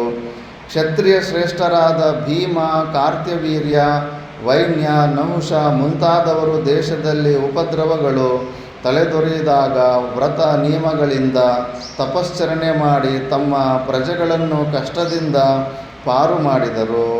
ಆದುದರಿಂದ ನೀನು ಶುದ್ಧಾಂತಃಕರಣನಾಗಿ ವ್ರತ ನಿಯಮಾದಿಗಳಿಂದ ತಪಶ್ಚರಣೆ ಮಾಡಿ ನಿನ್ನನ್ನು ಅನುಸರಿಸಿ ಬಂದಿರುವ ಬ್ರಾಹ್ಮಣೋತ್ತಮರನ್ನು ಪಾಲಿಸುವ ಶಕ್ತಿಯನ್ನು ಪಡೆದುಕೊಳ್ಳುವುದು ಯೋಗ್ಯವಾಗಿದೆ. ದ್ಯೋಮ್ಯರು ಯುಧಿಷ್ಠಿರನಿಗೆ ಹೇಳಿದ ಸೂರ್ಯೋಪಾಸನೆಯ ಮಹತ್ವವನ್ನು ವೈಶಂಪಾಯನರಿಂದ ತಿಳಿದ ಜನಮೇಜಯನು ಪುನಃ ಪ್ರಶ್ನಿಸಿದನು. ಬ್ರಾಹ್ಮಣೋತ್ತಮರೇ, ಬ್ರಾಹ್ಮಣರನ್ನು ಪೋಷಿಸುವ ಸಲುವಾಗಿ ಕುರುಶ್ರೇಷ್ಠನಾದ ನಮ್ಮ ಮುತ್ತಾತನಾದ ಯುಧಿಷ್ಠಿರನು ಸೂರ್ಯದೇವನನ್ನು ಹೇಗೆ ಒಲಿಸಿಕೊಂಡನೆಂಬುದನ್ನು ಸವಿಸ್ತರವಾಗಿ ಹೇಳಿರಿ. ಮಹಾರಾಜ, ಅನನ್ಯ ಮನಸ್ಕನಾಗಿ ಶುಚಿಭೂತನಾಗಿ ಕೇಳು, ಉತ್ಸಾಹವುಳ್ಳವನಾಗು. ಪುಣ್ಯಪ್ರದವಾದ ಈ ಚರಿತ್ರೆಯನ್ನು ವಿಸ್ತರಿಸಿ ಹೇಳುತ್ತೇನೆ. ಪುರೋಹಿತರಾದ ದ್ಯೋಮ್ಯರು ಅತಿಥಿ ಸತ್ಕಾರ ಮಾಡಲು ಸೂರ್ಯದೇವನಿಂದ ವರವನ್ನು ಪಡೆದುಕೊಳ್ಳುವಂತೆ ಯುಧಿಷ್ಠಿರನಿಗೆ ಹೇಳಿ ರಹಸ್ಯವಾದ ಬ್ರಹ್ಮನಿಂದ ಉಪದಿಷ್ಟವಾದ ಸೂರ್ಯಾಷ್ಟೋತ್ತರ ಶತನಾಮಗಳನ್ನು ಉಪದೇಶಿಸಿದರು. ಆ ಅಷ್ಟೋತ್ತರ ಶತನಾಮಗಳನ್ನೇ ನಾನು ನಿನಗೂ ಹೇಳುವೆನು. ಭಕ್ತಿಯಿಂದಲೂ ಶ್ರದ್ಧೆಯಿಂದಲೂ ಕೇಳುವವನಾಗು. ದ್ಯೋಮರು ಪುಣ್ಯ ಪ್ರಣವಪೂರ್ವಕವಾಗಿ ತದೇಕ ಚಿತ್ತನಾಗಿದ್ದ ಯುಧಿಷ್ಠಿರನನ್ನು ಕುರಿತು ಹೇಳತೊಡಗಿದರು. ಆ ಶ್ಲೋಕಗಳೆಲ್ಲ ಹೇಳಿದ ಮೇಲೆ ಅದರಲ್ಲಿ ಸೂರ್ಯನ 108 ಹೆಸರುಗಳೇನೆಂದರೆ ಸೂರ್ಯ, ಅರ್ಯಮ, ಭಗಃ, ತ್ವಷ್ಟ, ಪೂಷ, ಅರ್ಕಃ, ಸವಿತ, ರವಿ, ಗಭಸ್ತಿಮಾನ್, ಅಜಃ, ಕಾಲಃ, ಮೃತ್ಯು, ದಾತ, ಪ್ರಭಾಕರಃ, ಪೃಥಿವಿ, ಆಪಃ, ತೇಜಃ, ಕಂ, ವಾಯು, ಪರಾಯಣಃ, ಸೋಮಃ, ಬೃಹಸ್ಪತಿಃ, ಶುಕ್ರಃ, ಬುಧಃ, ಅಂಗಾರಕಃ, ಇಂದ್ರಃ, ವಿವಸ್ವಾನ್, ದೀಪಾಂಶುಃ, ಶುಚಿಃ, ಶೌರಿಃ, ಶನೈಶ್ವರಃ, ಬ್ರಹ್ಮ, ವಿಷ್ಣು, ರುದ್ರಃ, ಸ್ಕಂದಃ, ವರುಣಃ, ಯಮಃ, ವೈದ್ಯುತಾಗ್ನಿಃ, ಜಾಡರಾಗ್ನಿಃ, ಐಂದನಾಗ್ನಿಃ, ತೇಜಸಾಂಪತಿಃ, ಧರ್ಮಧ್ವಜಃ, ವೇದಕರ್ತ, ವೇದಾಂಗಃ, ವೇದವಾಹನಃ, ಕೃತಂ, ತ್ರೇತಾ, ದ್ವಾಪರಃ, ಸರ್ವಮಲಾಶ್ರಯಃ, ಕಲಿಃ, ಕಲಾಕಾಷ್ಠಮುಹೂರ್ತಾಃ, ಕ್ಷಪ, ಯಾಮಃ, ಕ್ಷಣಃ, ಸಂವತ್ಸರಕರಃ, ಅಶ್ವತ್ಥಃ, ಕಾಲಚಕ್ರಪ್ರವರ್ತಕ ವಿಭಾವಸುಃ, ಶಾಶ್ವತಃ ಪುರುಷಃ, ಯೋಗಿ, ವ್ಯಕ್ತಾವ್ಯಕ್ತಃ, ಸನಾತನಃ, ಕಾಲಾಧ್ಯಕ್ಷಃ, ಪ್ರಜಾಧ್ಯಕ್ಷಃ, ವಿಶ್ವಕರ್ಮ, ತಮೋನುದಃ, ವರುಣಃ, ಸಾಗರಃ, ಅಂಶುಃ, ಜೀವಮೂತಃ, ಜೀವನಃ, ಹರಿಃ, ಭೂತಾಶ್ರಯಃ, ಭೂತಪತಿಃ, ಸರ್ವಲೋಕನಮಸ್ಕೃತಃ, ಸ್ರಷ್ಟ, ಸಂವರ್ತಕಃ, ವಗ್ನಿಃ, ಸರ್ವಸ್ಯಾದಿಃ, ಅಲೋಲುಪಃ, ಅನಂತಃ, ಕಪಿಲಃ, ಭಾನುಃ, ಕಾಮದಃ, ಸರ್ವತೋಮುಖಃ, ಜಯಃ, ವಿಶಾಲಃ, ವರದಃ, ಸರ್ವಧಾತು ನಿಷೇವಿತ, ಮನಸ್ಸುಪರ್ಣಃ, ಭೂತಾದಿಃ, ಶೀಘ್ರಗಃ, ಆದಿದೇವಃ, ಧನ್ವಂತರಿಃ, ಧೂಮಕೇತುಃ, ಆದಿದೇವಃ, ಅದಿತೇಃ ಸುತಃ, ದ್ವಾದಶಾತ್ಮ, ಅರವಿನಾದ್ದಾಕ್ಷಃ, ಪಿತಾಮಾತಾ ಪಿತಾಮಹಃ, ಸ್ವರ್ಗದ್ವಾರಂ, ಪ್ರಜಾದ್ವಾರಂ, ಮೋಕ್ಷದ್ವಾರಂ, ತ್ರಿವಿಷ್ಟಪಂ, ದೇಹಕರ್ತ, ಪ್ರಶಾಂತಾತ್ಮ, ವಿಶ್ವಾತ್ಮ, ವಿಶ್ವತೋಮುಖಃ, ಚರಾಚರಾತ್ಮ, ಸೂಕ್ಷ್ಮಾತ್ಮ, ಮೈತ್ರೇಯಃ, ಕರುಣಾನ್ವಿತಃ. ಇಷ್ಟು 108 ಹೆಸರುಗಳು ಸೂರ್ಯದೇವನಿಗೆ. ಯುಧಿಷ್ಠಿರ, ಅಮಿತ ತೇಜಸ್ವಿಯಾದ ಕೀರ್ತನೆಗೆ ಯೋಗ್ಯನಾದ ಮಹಾತ್ಮನಾದ ಸೂರ್ಯದೇವನ ಈ ಅಷ್ಟೋತ್ತರ ಶತನಾಮಗಳು ಬ್ರಹ್ಮನಿಂದಲೇ ಹೇಳಲ್ಪಟ್ಟವುಗಳು. ಹೀಗೆ ಹೇಳಿ ಸೂರ್ಯೋಷ್ಟೋತ್ತರ ಶತನಾಮಗಳನ್ನು ಯುಧಿಷ್ಠಿರನಿಗೆ ಉಪದೇಶಿಸಿದ ದ್ಯೋಮರು ಮುಂದೆ ಪ್ರಾರ್ಥನಾ ಶ್ಲೋಕಗಳನ್ನು ಹೇಳಿದರು. ದೇವತೆಗಳ ಸಮೂಹದಿಂದಲೂ, ಪಿತೃದೇವತೆಗಳಿಂದಲೂ, ಯಕ್ಷರಿಂದಲೂ, ಅಸುರ ಪಿಶಾಚರಿಂದಲೂ, ಸಿದ್ಧರಿಂದಲೂ ನಮಿಸಲ್ಪಡುವ ಪುಟಕ್ಕೆ ಹಾಕಿದ ಸ್ವರ್ಣದಂತೆ ಮತ್ತು ಯಜ್ಞೇಶ್ವರನಂತೆ ಪ್ರಕಾಶಮಾನನಾದ ಸೂರ್ಯದೇವನಿಗೆ ಆತ್ಮಹಿತವನ್ನು ಹೊಂದಲು ಶರಣಾಗತನಾಗಿದ್ದೇನೆ.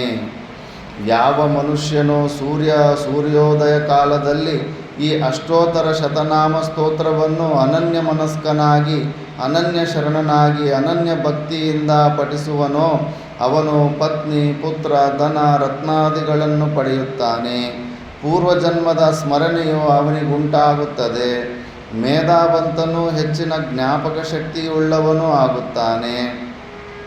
ದೇವಶ್ರೇಷ್ಠನಾದ ಸೂರ್ಯದೇವನನ್ನು ಸುಮನಸ್ಕನಾಗಿ ಸ್ತೋತ್ರ ಮಾಡುವವನು ಶೋಕವೆಂಬ ಕಾಡುಗಿಚ್ಚಿನಿಂದಲೂ ಸಂಸಾರ ಸಾಗರದಿಂದಲೂ ವಿಮುಕ್ತಿಯನ್ನು ಹೊಂದುತ್ತಾನೆ ಮತ್ತು ಮನೋಭಿಷ್ಟಗಳೆಲ್ಲವನ್ನೂ ಪಡೆಯುತ್ತಾನೆ. ಮೊದಲು ಧ್ಯಾನ ಶ್ಲೋಕವನ್ನು ಹೇಳಿ ಅನಂತರ ಅಷ್ಟೋತ್ತರ ಶತನಾಮಗಳನ್ನು ಪಾರಾಯಣ ಮಾಡಿ ಕಡೆಯಲ್ಲಿ ಫಲಶ್ರುತಿಯನ್ನು ಹೇಳುವುದು ಸಂಪ್ರದಾಯ. ಯುಧಿಷ್ಠಿರನು ದೇವಮರಿಂದ ಸೂರ್ಯೋಷ್ಟೋತ್ತರ ಶತನಾಮಗಳನ್ನು ಮತ್ತು ಪುನಶ್ಚರಣೆಯನ್ನು ವಿಧಿಯನ್ನು ಉಪದೇಶ ಪಡೆದ ನಂತರ ಬ್ರಾಹ್ಮಣರನ್ನು ರಕ್ಷಿಸುವ ಮುಖ್ಯೋದ್ದೇಶದಿಂದ ಶುಚೀಭೂತನಾಗಿ ಅನನ್ಯ ಮನಸ್ಕನಾಗಿ ತಪಸ್ಸನ್ನು ಮಾಡಲು ಉಪಕ್ರಮಿಸಿದನು. ನದಿಯ ದಡದಲ್ಲಿ ಸೂರ್ಯದೇವನನ್ನು ನಾನಾ ವಿಧವಾದ ಪುಷ್ಪಗಳಿಂದ ಅರ್ಚಿಸಿ ಷೋಡಶೋಪಚಾರ ಪೂಜೆಯನ್ನು ಮಾಡಿ ಗಂಗಾ ನದಿಯಲ್ಲಿ ಸೂರ್ಯಾಭಿಮುಖವಾಗಿ ನಿಂತು ಪ್ರಾಣಾಯಾಮ, ಪ್ರತ್ಯಾಹಾರಾದಿ ಯೋಗ ಮಾರ್ಗಗಳಿಂದ ಸೂರ್ಯನನ್ನು ಧ್ಯಾನಿಸತೊಡಗಿದನು. ಯುಧಿಷ್ಠಿರನು ತಪಸ್ಸು ಮಾಡುತ್ತಿದ್ದ ಕಾಲದಲ್ಲಿ ಅವನಿಗೆ ಗಾಳಿಯೇ ಆಹಾರವಾಗಿದ್ದಿತು. ಸಮಾಧಿಸ್ಥಿತನಾಗಿದ್ದಾಗ ಬಹಿರಂಗದಲ್ಲಿದ್ದ ಸೂರ್ಯನನ್ನು ಅಂತರಂಗದಲ್ಲಿಯೂ ನೋಡುತ್ತಾ ಆನಂದ ಪರವಶನಾಗಿ ಸೂರ್ಯನನ್ನು ಸ್ತೋತ್ರ ಮಾಡತೊಡಗಿದನು. ಯುಧಿಷ್ಠಿರನು ಮಾಡಿದ ಸ್ತೋತ್ರದಿಂದ ಸೂರ್ಯದೇವನು ಸುಪ್ರೀತನಾಗಿ ಪ್ರತ್ಯಕ್ಷನಾಗಿ ಬಂದು ಯುಧಿಷ್ಠಿರನ ಅಭಿಷ್ಟವನ್ನು ನೆರವೇರಿಸಿದನೆಂದರೆ ಈ ಸ್ತೋತ್ರದ ಮಹತ್ವವೆಷ್ಟೆಂಬುದನ್ನು ಮನಗಾಣಬಹುದಾಗಿದೆ. ಆದುದರಿಂದ ವಾಚಕರ ಇಷ್ಟಾರ್ಥ ಸಿದ್ಧಿಗಾಗಿ ಈ ಸ್ತೋತ್ರ ಮಾಲಿಕೆಯನ್ನು ಯಥಾಶ್ರುತವಾಗಿಯೇ ಕೊಡಲಾಗಿದೆ. ಈ ಸ್ತೋತ್ರವನ್ನು ನೀವು ಓದಬೇಕಂದ್ರೆ 69 ಶ್ಲೋಕಗಳಲ್ಲಿದೆ. ಟೋಟಲ್ ಒಂದು 50 ಶ್ಲೋಕಗಳು. ಆ ಶ್ಲೋಕಗಳನ್ನು ಮಹಾಭಾರತದಲ್ಲಿ ನೋಡಿ ಓದ್ಕೋಬೋದು. ಅದರ ಅರ್ಥ, ಸೂರ್ಯದೇವ ನೀನು ಪ್ರಪಂಚಕ್ಕೆ ನೇತ್ರರೂಪನಾಗಿರುವೆ, ಸಕಲ ಪ್ರಾಣಿಗಳಲ್ಲಿ ಇರುವ ಆತ್ಮನೇ ನೀನು. ಅಂದರೆ ನಿರ್ಗುಣ ನಿರಾಕಾರ ಸ್ವರೂಪ ರೂಪದಲ್ಲಿ ಹಂಗೆ ಸ್ತುತಿ ಮಾಡೋದು. ನೀನು ಸಕಲ ಚರಾಚರಗಳ ಉತ್ಪತ್ತಿಗೆ ಕಾರಣನು, ಕ್ರಿಯಾವಂತರಿಗೆ ನೀನು ಆಚಾರ ಸ್ವರೂಪನಾಗಿರುವೆ. ಜ್ಞಾನನಿಷ್ಠರಾದ ಯೋಗಿಗಳಿಗೆ ಅಗಣಿ ಇಲ್ಲದೆ ಲಾಲಮುಂಡಿಗೆ ಇಲ್ಲದೆ ತೆರೆದ ಬಾಗಿಲಿನಂತಿರುವ ನೀನೇ ಆಶ್ರಯನು. ಎಂದರೆ ಯೋಗಿಗಳಿಗೆ ಯಾವ ವಿಧವಾದ ತಡೆಯೂ ಇಲ್ಲದೆ ಗೋಚರನಾಗುವೆ. ಮುಮುಕ್ಷುಗಳಿಗೆ ಆಶ್ರಯನು ನೀನು. ನಿನ್ನಿಂದ ಈ ಲೋಕವು ಧರಿಸಲ್ಪಟ್ಟಿದೆ. ಯಾವುದೇ ದೇವರನ್ನಾಗಲಿ ಯಾವುದೇ ಒಂದು ವಸ್ತುವನ್ನಾಗಲಿ ನಿರ್ಗುಣ ನಿರಾಕಾರ ಸ್ವರೂಪ ಪರಮಾತ್ಮನೇ ನೀನೇ, ಸೃಷ್ಟಿಕರ್ತನು ನೀನೇ. ಹಿರಣ್ಯ ಗರ್ಭ ರೂಪದಲ್ಲಿ ನಾವು ಉಪಾಸನೆ ಮಾಡಿಕೊಂಡ್ರೆ ಆ ರೂಪದಲ್ಲೇ ಭಗವಂತ ಸಂತುಷ್ಟಿಯಾಗಿ ನಮಗೆ ಅಂತಃಕರಣ ಶುದ್ಧಿನ ಕೊಡ್ತಾನೆ. ಅದಕ್ಕೆ ನೀನು ನದಿಯನ್ನು ಪೂಜೆ ಮಾಡು, ಮರವನ್ನು ಪೂಜೆ ಮಾಡು. ಆದರೆ ಆ ಮರನೇ ಈ ಸೃಷ್ಟಿಕರ್ತ, ಈ ಸೃಷ್ಟಿಯನ್ನು ಹುಟ್ಟಿಸಿದ್ದು, ಪಾಲನೆ ಮಾಡೋದು, ಸಂಹಾರ ಮಾಡೋದು ಆ ಮರನೇ ಅನ್ನೋ ಒಂದು ಭಾವನೆ ಇಡಬೇಕು. ಮರ ಬೇರೆ ದೇವರು, ಮರಕ್ಕಿಂತ ಇನ್ನೊಬ್ಬ ದೊಡ್ಡ ದೇವರಿದ್ದಾರೆ ಅನ್ನೋ ಭಾವನೆಯಲ್ಲಿ ಉಪಾಸನೆ ಮಾಡಬಾರ್ದು. ಅಂಥ ಒಂದು ಭಾವನೆಯಲ್ಲಿ ಮಾಡಬೇಕು. ನಾವು ಸೂರ್ಯದೇವನನ್ನೇ ಎಲ್ಲ ಪರಮಾತ್ಮ ಸ್ವರೂಪದಲ್ಲಿ ಹಿಂಗೆ ವಿಚಾರ ಮಾಡ್ತಾ ಇದ್ದಾನೆ. ನಿನ್ನಿಂದಲೇ ಈ ಲೋಕವು ಪ್ರಕಾಶಮಾನವಾಗಿದೆ. ನಿನ್ನ ಕಿರಣಗಳು ಈ ಲೋಕವನ್ನು ಪವಿತ್ರಗೊಳಿಸುತ್ತವೆ. ಯಾವ ಕಾರಣವೂ ಇಲ್ಲದೆ ಕೇವಲ ದಯಾಪರನಾಗಿ ನೀನು ಈ ಲೋಕವನ್ನು ರಕ್ಷಿಸುತ್ತಿರುವೆ. ಋಷಿಗಣಾರ್ಚಿತನೇ, ವೇದ ಪಾರಂಗತರಾದ ಬ್ರಾಹ್ಮಣರು ನಿನ್ನನ್ನು ಅನುದಿನವೂ ತ್ರಿಕಾಲಗಳಲ್ಲಿಯೂ ಉಪಸ್ಥಾನ ಮಾಡುವಾಗ ಸ್ವಶಾಖ ವಿಹಿತ ಮಂತ್ರಗಳಿಂದ ಅರ್ಚಿಸುತ್ತಾರೆ. ತ್ರಿಕಾಲಗಳಲ್ಲಿಯೂ ಗಾಯತ್ರಿ ಜಪವು ಮುಗಿದ ನಂತರ ಮಾಡುವ ಕ್ರಿಯೆಗೆ ಸೂರ್ಯೋಪಾಸ್ತನವೆಂದು ಹೆಸರು.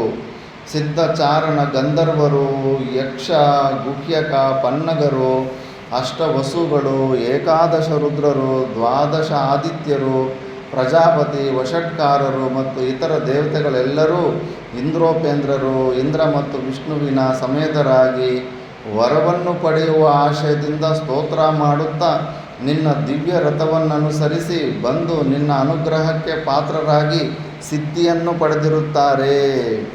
ಯೋಗಿಗಳು ಆಹಾರವನ್ನು ತಗೊಳ್ಳೋದಿಲ್ಲ. ಮಾತಾ ಮಾಣಿಕೇಶ್ವರನ್ನು ಕೇಳ್ತಾರೆ, ಅದೇಗೂ ಸಾಧ್ಯ ಅಂತ.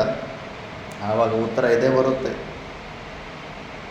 ಏನೇ ಆಗಲಿ, ನಾವು ಯಾವುದೇ ಒಂದು ಹಣ್ಣಿನ ರಸ ಆಗಲಿ, ಏನೇ ಆಗಲಿ, ಸೂರ್ಯನ ಒಂದು ಕಿರಣಗಳಿಟ್ಬಿಟ್ರೆ ಆ ರಸ ಕೂಡ ನೀರು ಎವಾಪ್ರೇಟ್ ಆದಂಗೆ ಅದು ಕೂಡ ಎವಾಪ್ರೇಟ್ ಆಗಿಬಿಡುತ್ತೆ. ಪೃಥ್ವಿ ಅಂಶವು ಇದ್ದೇ ಇರುತ್ತೆ ನೀರಿನ ಕಣದಲ್ಲಿ. ಅಂಥದ್ದು ರಸ ಪ್ರತಿಯೊಂದು ಗಿಡ ಮೂಲಿಕೆಗಳಲ್ಲಿ ಇರುವಂಥ ರಸ ಆಹಾರಕ್ಕೆ ಯೋಗ್ಯವಾದದ್ದು ಎಲ್ಲವೂ ಸೂರ್ಯನ ಕಿರಣಗಳಲ್ಲೇ, ಸೂರ್ಯನಲ್ಲೇ ಇರುತ್ತೆ. ಅದನ್ನು ನಾವು ಜೀರ್ಣ ಮಾಡಿಕೊಳ್ಳುವಂಥ ಸಾಮರ್ಥ್ಯ ಇಲ್ಲ. ಯೋಗಿಗಳಾದವರು ಕೇಚರಿ ಮುದ್ರ, ನಾಲಿಗೆಯನ್ನು ಒಳಗಡೆ ಬೆಂಡ್ ಮಾಡಿ ಮೂಗಿನ ಒಳಗಡೆಯಿಂದ ರಂಧ್ರಗಳು ಬರ್ತಾವಲ್ಲ, ಹಿಂಗೆ ಹಿಂದ್ಗಡೆ ಬೆಂಡ್ ಮಾಡಿಬಿಟ್ಟು ಆ ಮೂಗಿನ ರಂಧ್ರಗಳಲ್ಲಿ ನಿಲ್ಲಿಸಿಬಿಡ್ತಾರೆ. ನೀವು ಕೂಡ ಬೇಕಾದ್ರೆ ಪ್ರಾಕ್ಟೀಸ್ ಮಾಡಿ, ಆವತ್ತು ನಿಮಗೆ ಹಸಿವೆ ಆಗೋದಿಲ್ಲ.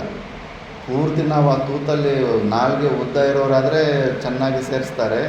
ಇಲ್ಲ ಅಂದರೂ ಕೂಡ ಹಿಂಗೆ ಮೇಲೆಗೆ ಕಷ್ಟಪಟ್ಟು ಹಿಂದ್ಗಡೆ ಎತ್ಕೊಂಡ್ರೆ ಅದು ಮೇಲ್ಗಡೆ ಭಾಗಕ್ಕೆ ಟಚ್ ಮಾಡಬೇಕು ನಾಲಿಗೆಯನ್ನು ಮುರಿದಾಗ, ಅಲ್ಲಿ ಗುಣಿ ಬೀಳುತ್ತೆ.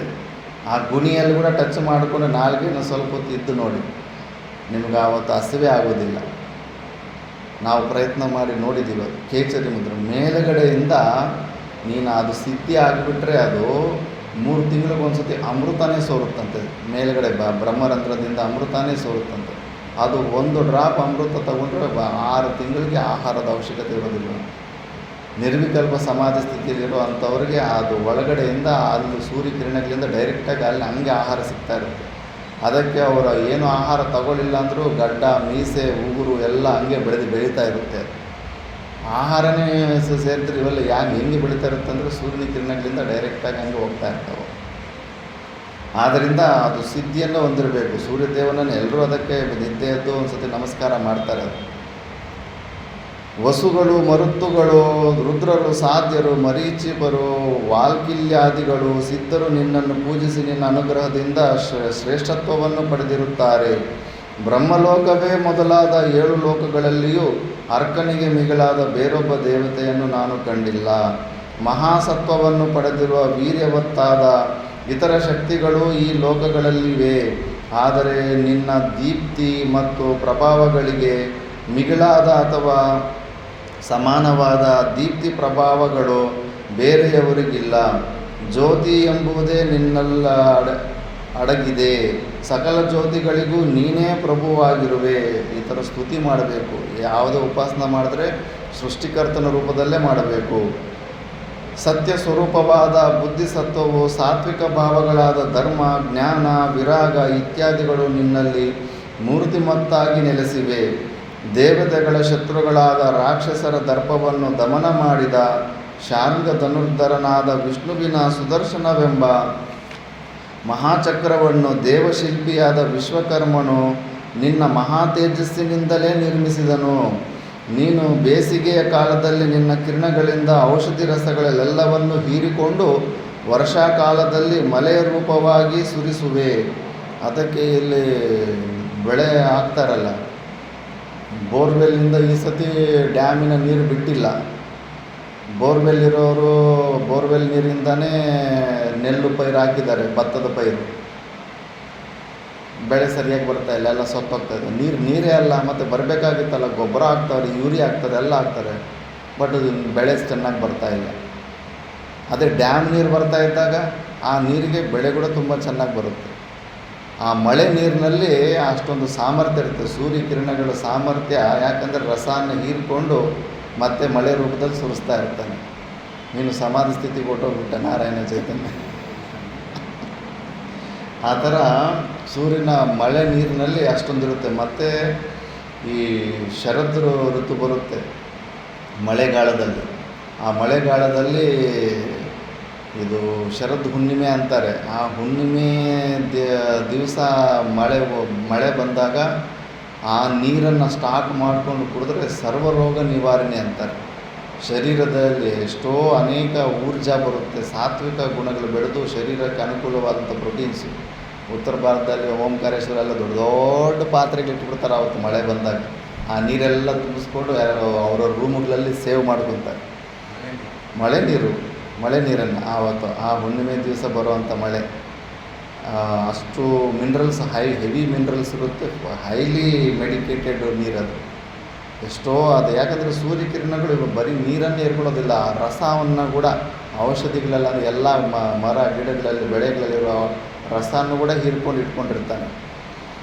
ನಿನ್ನ ನಿನ್ನ ಅಸಂಖ್ಯಾತವಾದ ರಶ್ಮಿಗಳು ಶಾಖವನ್ನುಂಟು ಮಾಡುತ್ತವೆ, ಸುಡುತ್ತವೆ ಮತ್ತು ಸಿಡಿಲಿನ ರೂಪದಲ್ಲಿ ಗರ್ಜಿಸುತ್ತವೆ. ಮಿಂಚಿನ ರೂಪವನ್ನು ತಾಳಿ ಲೋಕಗಳನ್ನು ಕ್ಷಣಕಾಲ ಬೆಳಗುತ್ತವೆ.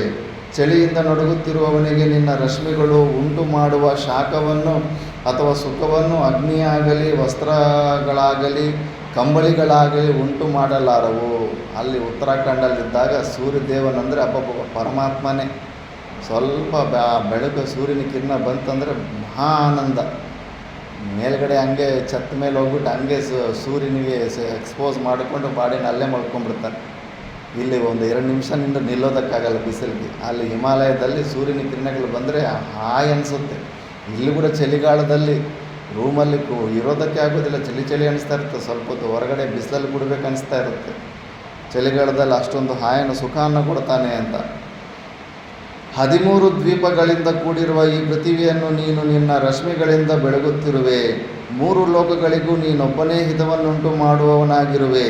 ನಿನ್ನ ಉದಯವಾಗದಿದ್ದರೆ ಲೋಕಗಳೆಲ್ಲವೂ ಕತ್ತಲೆಯಲ್ಲಿ ಮುಳುಗಿ ಕುರುಡಾಗುತ್ತವೆ ಮತ್ತು ಜಿತೇಂದ್ರಿಯರಾದ ಕರ್ಮನಿಷ್ಠರು ಧರ್ಮಾರ್ಥ ಕಾಮ ಮೋಕ್ಷಗಳಿಗೆ ಸಾಧಕಗಳಾದ ಕರ್ಮಗಳಲ್ಲಿ ಪ್ರವರ್ತಿಸುವಂತಿಲ್ಲ. ಬ್ರಹ್ಮ ಕ್ಷತ್ರಿಯ ವೈಶ್ಯರಿಂದ ಮಾಡಲ್ಪಡುವ ಆದಾನ ಪಶುಬಂಧ ಇಷ್ಟಿ ಮುಂತಾದ ನಿತ್ಯ ನೈಮಿತ್ತಿಕ ಕರ್ಮಗಳ ಫಲಗಳು ನಿನ್ನ ಅನುಗ್ರಹದಿಂದಲೇ ಲಭ್ಯವಾಗುತ್ತವೆ. ಸಹಸ್ರಯುಗವು ಬ್ರಹ್ಮನಿಗೆ ಒಂದು ಹಗಳು. ಅಂತಹ ಹಗಳಿಗೆ ಆದಿಯೂ ನೀನೇ ಅಂತ್ಯವೂ ನೀನೇ ಎಂದು ಕಾಳಜ್ಞರು ಹೇಳುತ್ತಾರೆ. ಮನುಗಳಿಗೂ ದಿಕ್ಪಾಲಕರಿಗೂ ನೀನೇ ಸ್ವಾಮಿಯು. ಪ್ರಪಂಚದ ಸಂಹಾರ ಕಾರ್ಯವು ಪ್ರಾಪ್ತವಾದಾಗ ನಿನ್ನ ಕೋಪದಿಂದ ಸಂವರ್ತಕವೆಂಬ ಅಗ್ನಿಯು ಪ್ರಾದುರ್ಭೂತವಾಗಿ ಪ್ರಪಂಚವೆಲ್ಲವನ್ನು ದಹಿಸಿಬಿಡುತ್ತದೆ. ಈಗ ಯುದ್ಧದಲ್ಲಿ ನೋಡಿದ್ರೆ ಎಲ್ಲಿ ನೋದ್ರೂ ಬೆಂಕಿ ಬೆಂಕಿ ಬೆಂಕಿ ಬೆಂಕಿ ಬೆಂಕಿ ಸುಡ್ತಾನೇ ಇದೆ.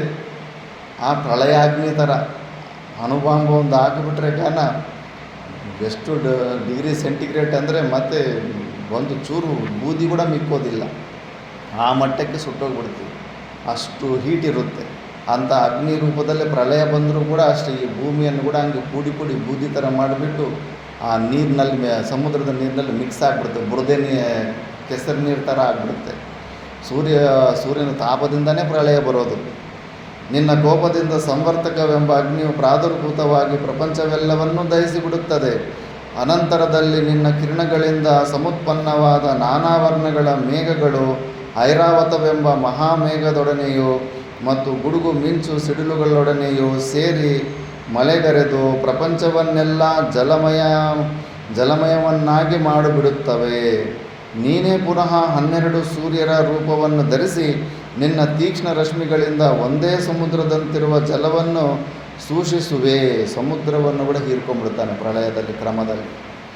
ಫಸ್ಟ್ ಈ ಪೃಥ್ವಿ ಬೂದಿ ಥರ ಆಗಿಬಿಟ್ಟು ಕೆಸರು ನೀರು ಥರ ಆಗುತ್ತೆ. ಆ ಕೆಸರು ನೀರನ್ನು ಕೂಡ ಪೂರ್ತಿ ಹೀರ್ಕೊಂಡ್ಬಿಡ್ತಾನೆ. ಮುಂದೆ ನಿನ್ನ ದಯೆಯಿಂದಲೇ ಸೃಷ್ಟಿಯು ಪುನಃ ಪ್ರಾರಂಭವಾಗುವುದು. ನಿನ್ನನ್ನು ಇಂದ್ರನೆಂದೂ ವಿಷ್ಣುವೆಂದೂ ಬ್ರಹ್ಮನೆಂದೂ ಪ್ರಜಾಪತಿ ಎಂದೂ ಕರೆಯುತ್ತಾರೆ. ಅಗ್ನಿ ಸ್ವರೂಪನೂ ನೀನೇ, ಸೂಕ್ಷ್ಮವಾದ ಮನಸ್ಸೂ ನೀನೇ ಆಗಿರುವೆ. ನೀನು ಈಶ್ವರರಿಗೆಲ್ಲ ಈಶ್ವರನು, ಶಾಶ್ವತವಾದ ಪರಬ್ರಹ್ಮ ವಸ್ತುವು ನೀನೇ ಆಗಿರುವೆ. ಹಂಸ, ಸವಿತಾ, ಭಾನು, ಅಂಶುಮಾಲಿ, ವೃಷಾಕಪಿ, ವಿವಸ್ವಂತ, ಮಿಹಿರ, ಪೂಷ, ಮಿತ್ರ, ಧರ್ಮ, ಸಹಸ್ರರಶ್ಮಿ, ಆದಿತ್ಯ, ತಪನ, ಗವಾನ್ಪತಿ, ಮಾರ್ತಂಡ, ಅರ್ಕ, ರವಿ, ಸೂರ್ಯ, ಶರಣ್ಯ, ದಿನಕೃತ್, ದಿವಾಕರ, ಸಪ್ತಸಪ್ತಿ, ಧಾಮಕೇಶಿ, ವಿರೋಚನ, ಅಶುಗಾಮಿ, ತಮೋಘ್ನ, ಹರಿತಾಶ್ವ ಈ ಪವಿತ್ರ ನಾಮಗಳಿಂದಲೂ ನಿನ್ನನ್ನು ಕೀರ್ತನೆ ಮಾಡುತ್ತಾರೆ. ಸಪ್ತಮಿಯ ದಿನ ಅಥವಾ ಷಷ್ಠಿಯ ದಿನ ಖೇದರಹಿತನಾಗಿ ಯಾರೂ ನಿನ್ನನ್ನು ನಿರಹಂಕಾರದಿಂದ ಭಕ್ತಿಯಿಂದ ಪೂಜಿಸುವರೋ ಅಂತಹವನನ್ನು ಲಕ್ಷ್ಮಿಯು ಸೇವಿಸುತ್ತಾಳೆ. ನೋಡಿ ಇವೆಲ್ಲ ಶಾಸ್ತ್ರ ಪ್ರಮಾಣ. ಅದಕ್ಕೆ ರಥಸಪ್ತಮಿ ಅಂದರೆ ಎಲ್ಲ ಗುಡಿಗಳಿಗೆ ಅಲ್ಲಿ ಇಲ್ಲಿ ಓಡ್ತಾ ಇರ್ತಾರೆ ಅವತ್ತು.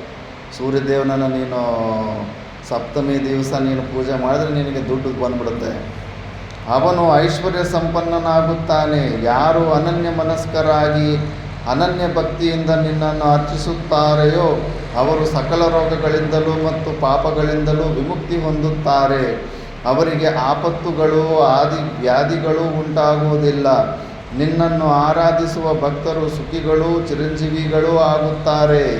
ಸೂರ್ಯದೇವನೇ, ಭಗವನ್ ಭಕ್ತಪರಾಧೀನನೇ, ಮಹಾಮಹಿಮನಾದ ಅನ್ನಪತಿಯಾದ ನೀನು ಅತಿಥಿಗಳನ್ನು ಸತ್ಕರಿಸಬೇಕೆಂಬ ಆಶೆಯುಳ್ಳ ನನಗೆ ಅನ್ನವನ್ನು ನೀಡಿ ಕಾಪಾಡು. ನಿನ್ನ ಪಾದಪಂಕಜದ ಧೂಳಿಯನ್ನನುಸರಿಸಿ ಅನುದಿನವೂ ಬರುವ ಸಿಡಿಲನ್ನುಂಟು ಮಾಡುವ ಮಾಠರ, ಅರುಣ, ದಂಡವೇ ಮೊದಲಾದ ಪರಿವಾರದವರನ್ನು ವಂದಿಸುತ್ತೇನೆ. ಭೂಮಾತೆಯಾದ ಕ್ಷುಭಾಸಹಿತಲಾದ ಮೈತ್ರಿಗೂ ಮತ್ತು ಇತರ ಮಾತೃ ದೇವತೆಗಳಿಗೂ ನಾನು ಶರಣಾಗತನಾಗಿದ್ದೇನೆ. ಇವರೆಲ್ಲರೂ ನನ್ನನ್ನು ಅನುಗ್ರಹಿಸಲಿ.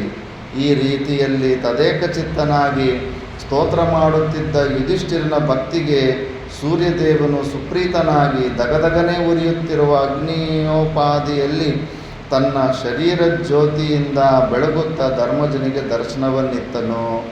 ಸೂರ್ಯದೇವನು ಪ್ರತ್ಯಕ್ಷನಾದೊಡನೆಯೇ ಧರ್ಮಜನು ಆನಂದ ಬಾಷ್ಪಗಳನ್ನು ಸುರಿಸುತ್ತಾ ಏನು ಹೇಳಬೇಕು, ಏನು ಮಾಡಬೇಕು ಎಂಬುದ್ಯಾವುದೂ ತಿಳಿಯದೆ ಮಹಾನುಭಾವ, ಭಕ್ತಪರಾಧೀನ ಸೂರ್ಯದೇವ ಎಂದು ಮಾತ್ರ ಬಾರಿ ಬಾರಿಗೂ ಹೇಳುತ್ತಿದ್ದನು. ಭಕ್ತಪರಾಧೀನನಾದ ಸೂರ್ಯದೇವನು ಅಭಯ ಮುದ್ರೆಯನ್ನು ತೋರಿಸುತ್ತಾ ಮುಗುಳ್ನಗೆಯಿಂದ ಯುಧಿಷ್ಠಿರನನ್ನು ಕುರಿತು ಹೇಳಿದನು. ಯುಧಿಷ್ಠಿರ, ನೀನು ನಿನ್ನ ಮನೋವಾಂಛಿತಗಳನ್ನು ಪಡೆಯುವೆ. 12 ವರ್ಷಗಳ ಕಾಲ ನಿನಗೆ ನಾನು ಅನ್ನವನ್ನು ಕೊಡುತ್ತೇನೆ. ಈ ತಾಮ್ರದ ಪಾತ್ರೆಯನ್ನು ತೆಗೆದುಕೋ. ಎಲ್ಲಿಯವರೆಗೆ ಈ ಪಾತ್ರೆಯಲ್ಲಿಯೂ ಆಹಾರವನ್ನು ದ್ರೌಪದಿಯು ಭುಂಜಿಸುವುದಿಲ್ಲವೋ ಅಲ್ಲಿಯವರೆಗೂ ಈ ಪಾತ್ರೆಯಲ್ಲಿ ಕಂದಮೂಲ ಫಲಗಳು, ಪಾಕಶಾಲೆಯಲ್ಲಿ ಸಿದ್ಧವಾಗುವ ಪಕ್ವವಾದ ಮಾಂಸ ಮತ್ತು ಷಡ್ರಸೋಪೇತವಾದ 4 ವಿಧವಾದ ಭಕ್ಷ್ಯಭೋಜ್ಯ ಲೇಹ್ಯ ಚೇಷ್ಯಗಳು ಅಕ್ಷಯವಾಗುತ್ತಿರುತ್ತವೆ. 13 ವರ್ಷಗಳು ಕಳೆದ ನಂತರ 14ನೆಯ ವರ್ಷ ನೀನು ಕಳೆದುಕೊಂಡಿರುವ ರಾಜ್ಯವನ್ನು ಪುನಃ ಪಡೆಯುವೆ. ಒಂದು ಪಾತ್ರೆ ಕೊಟ್ಟುಬಿಡ್ತಾನೆ, ಅಕ್ಷಯ ಪಾತ್ರೆ. ಆದರೆ ಒಂದು ನಿಯಮ, ದ್ರೌಪದಿ ತಿಂದು ಊಟ ಮಾಡಿದ ಮೇಲೆ ಮತ್ತೆ ಅದರಲ್ಲಿ ಅನ್ನ ಉತ್ಪತ್ತಿ ಆಗಲ್ಲ.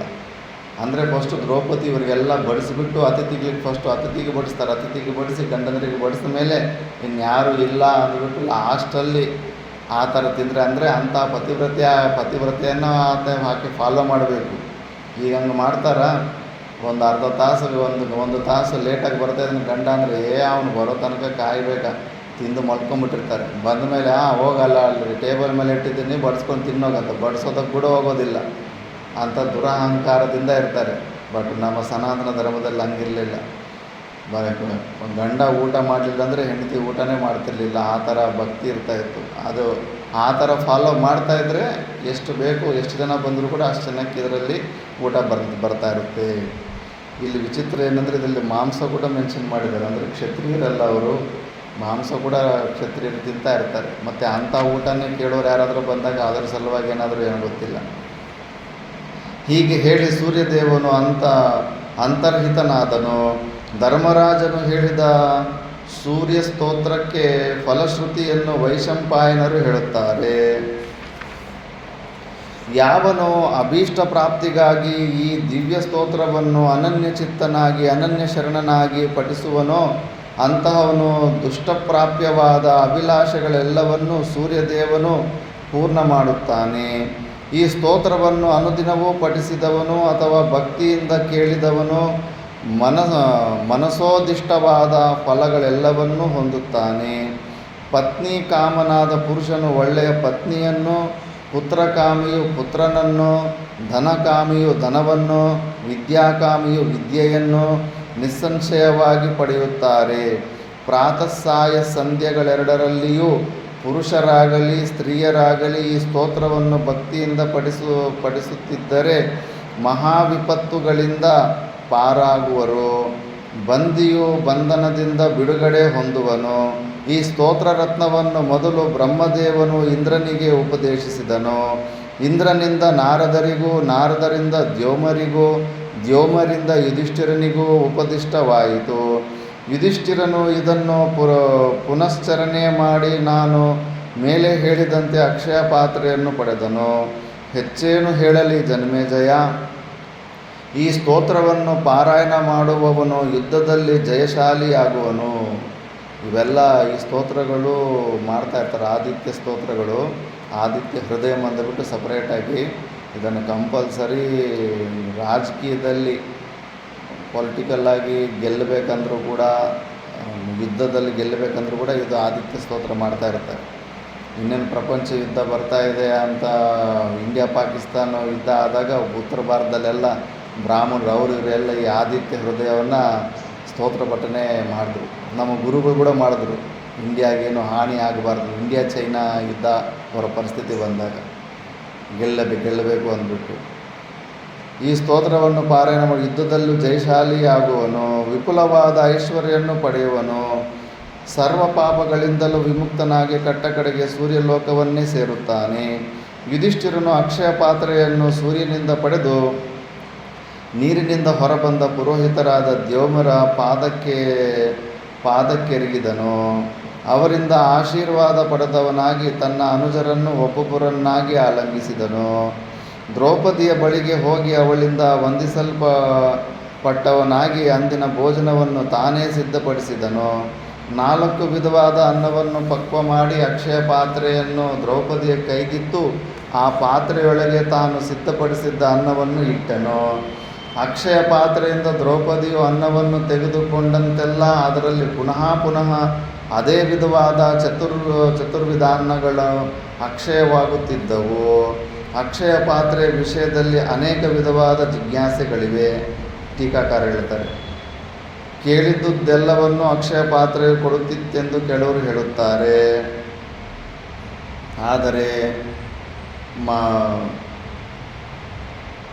ಸಂಸ್ಕೃತಂ ಪ್ರಸವಂ ಯಾತಿ ಸ್ವಲ್ಪಮನ್ನಂ ಚತುರ್ವಿಧಂ ಅಕ್ಷಯಂ ವರ್ಧತೆ ಚಾನ್ನಂ ಸಂಸ್ಕೃತಂ ಚತುರ್ವಿಧಂ ಅನ್ನಂ ಸ್ವಲ್ಪಮಪಿ ಪ್ರಸವಂ ಯಾತಿ ಅಕ್ಷಯಂ ವರ್ಧತೆ ಚ ಎಂದು ಮಹಾಭಾರತದಲ್ಲಿ ಸ್ಪಷ್ಟವಾಗಿರುವುದರಿಂದಲೂ ಈ ಪಾತ್ರೆಗೆ ಅಕ್ಷಯ ಎಂದರೆ ವೃದ್ಧಿ ಹೊಂದುವುದು ಎಂಬ ಅಭಿಧಾನವೇ ಇರುವುದರಿಂದಲೂ ಇದರಲ್ಲಿಟ್ಟ ಪದಾರ್ಥವು ಅಥವಾ ಅನ್ನವು ವೃದ್ಧಿ ಹೊಂದುತ್ತಿತ್ತೇ ಹೊರತು ಕಾಮಧೇನು ಮತ್ತು ಕಲ್ಪವೃಕ್ಷಗಳಂತೆ ಈ ಪಾತ್ರೆಯು ಕೇಳಿದುದೆಲ್ಲವನ್ನು ಕೊಡುತ್ತಿರಲಿಲ್ಲ ಎಂಬುದು ಮೇಲಿನ ಶ್ಲೋಕದಿಂದಲೇ ಸ್ಪಷ್ಟವಾಗುತ್ತದೆ.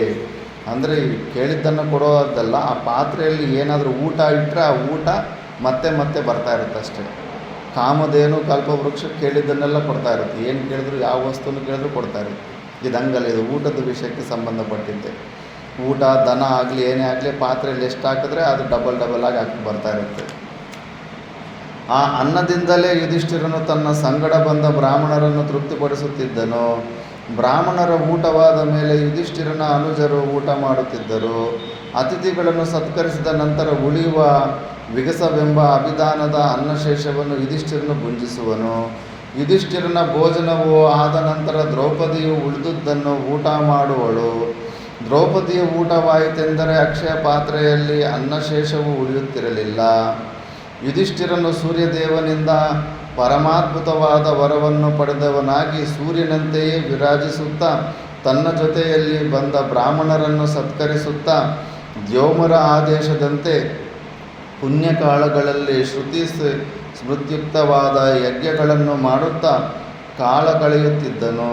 ಅದೇ ರೀತಿಯಲ್ಲಿ ಕೆಲವು ದಿನಗಳು ಕಳೆದ ನಂತರ ಧರ್ಮಜನು ದ್ಯೋಮ್ಯರ ಸಲಹೆಯಂತೆ ಅವರ ಆಶೀರ್ವಾದವನ್ನು ಪಡೆದು ಬ್ರಾಹ್ಮಣರೊಡನೆಯೂ ಅನುಜರೊಡನೆಯೂ ದ್ರೌಪದಿಯೊಡನೆಯೂ ಕೂಡಿಕೊಂಡು ದ್ಯೋಮ್ಯ ಪುರಸ್ಸರನಾಗಿ ಕಾಮ್ಯಕವನಕ್ಕೆ ಹೊರಟನು. ಪಾರೀಕ್ಷಿತ, ಪಾಂಡವರು ವನವಾಸಕ್ಕೆ ಹೊರಟು ಹೋದ ನಂತರವೂ ಪ್ರಜ್ಞಾಚಕ್ಷುವಾದ ಅಂಬಿಕೆಯ ಮಗನಾದ ಧೃತರಾಷ್ಟ್ರನಿಗೆ ನೆಮ್ಮದಿ ಇರಲಿಲ್ಲ. ತನ್ನ ಪುತ್ರರ ಹಿತವನ್ನು ಹೇಗೆ ಸಾಧಿಸುವುದೆಂಬುದೇ ಅವನಿಗೆ ನಿರಂತರವಾದ ಯೋಚನೆಯಾಗಿದ್ದಿತು. ಅದರಿಂದಾಗಿಯೇ ಅವನ ಮನಸ್ಸು ಪರಿತಪಿಸುತ್ತಿದ್ದಿತು. ಮನಸ್ಸು ಕಳವಳಗೊಂಡರೆ ಇತರರ ಸಲಹೆಗಳನ್ನು ಕೇಳುವುದು ಸ್ವಾಭಾವಿಕ. ಅಂತೆಯೇ ಧೃತರಾಷ್ಟ್ರನು ತನ್ನ ಪಕ್ಕದಲ್ಲಿಯೇ ಕುಳಿತಿದ್ದ ಧರ್ಮಾತ್ಮನಾದ ಅಗಾಧವಾದ ಬುದ್ಧಿಯುಳ್ಳ ವಿದುರನನ್ನು ಕೇಳಿದನು. ವಿದುರ, ನಿನ್ನದು ಪರಿಪಕ್ವವಾದ ಬುದ್ಧಿ, ಶುಕ್ರನಿಗೆ ಸಮವಾದ ಪಾಂಡಿತ್ಯವು ನಿನಗಿದೆ ಮತ್ತು ನೀನು ಕೌರವ ಪಾಂಡವರಿಬ್ಬರನ್ನೂ ನಿಷ್ಪಕ್ಷಪಾತವಾದ ದೃಷ್ಟಿಯಿಂದ ಕಾಣುತ್ತಿರುವೆ. ಆದುದರಿಂದ ನನಗೂ ಮತ್ತು ಪಾಂಡವರಿಗೂ ಪಥ್ಯವಾದ ಮಾರ್ಗವು ಯಾವುದೆಂಬುದನ್ನು ದಯವಿಟ್ಟು ತಿಳಿಸುವವನಾಗು. ವಿಧಿಯ ಇಚ್ಛೆಯಂತೆ ಪಾಂಡವರು ಕಾಡಿಗೆ ಹೊರಟು ಹೋದರು. ಆದರೆ ದುರಾಸೆಯಿಂದ ಕೌರವರು ಪಾಂಡವರನ್ನು ಕಾಡಿಗಟ್ಟಿ ಬಿಟ್ಟಿರೆಂದು ಜನರೆಲ್ಲರೂ ಆಡಿಕೊಳ್ಳುತ್ತಿದ್ದಾರೆ. ಅವರು ನಮ್ಮ ಮೇಲೆ ವಿಶ್ವಾಸ ಬಿಡುವಂತೆ ಮಾಡುವುದು ಹೇಗೆ? ಪಾಂಡವರು ನಮ್ಮ ವಂಶವನ್ನೇ ನಿರ್ಮೂಲ ಮಾಡಿಬಿಡಬಹುದು. ಅದನ್ನು ತಪ್ಪಿಸಿಕೊಳ್ಳುವುದು ಹೇಗೆ? ಸರ್ವನೀತಿ ವಿಶಾರದನಾದ ನೀನು ಇವೆಲ್ಲವನ್ನು ಕೂಲಂಕುಷವಾಗಿ ಪರಿಶೀಲಿಸಿ ನಮಗೆ ಸಲಹೆಯನ್ನು ನೀಡು.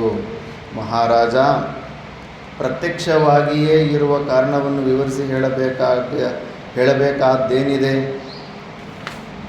ಅರ್ಥ ಕಾಮ ಮೋಕ್ಷಗಳು ಧರ್ಮ ಮೂಲವಾಗಿಯೇ ಇರುವುದೆಂಬುದನ್ನು ಪ್ರಜ್ಞಾಚಕ್ಷುವಾದ ನಿನಗೆ ಹೇಳಬೇಕಾಗಿಯೇ ಇಲ್ಲ.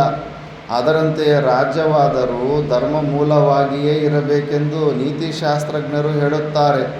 ಆದುದರಿಂದ ನೀನು ಯಥಾಶಕ್ತಿ ಧರ್ಮದಲ್ಲಿಯೇ ಇದ್ದುಕೊಂಡು ನಿನ್ನ ಪುತ್ರರನ್ನು ಮತ್ತು ಪಾಂಡುಪುತ್ರರನ್ನು ಪಕ್ಷಪಾತವಿಲ್ಲದಂತೆ ಪರಿಪಾಲನೆ ಮಾಡುವವನಾಗು.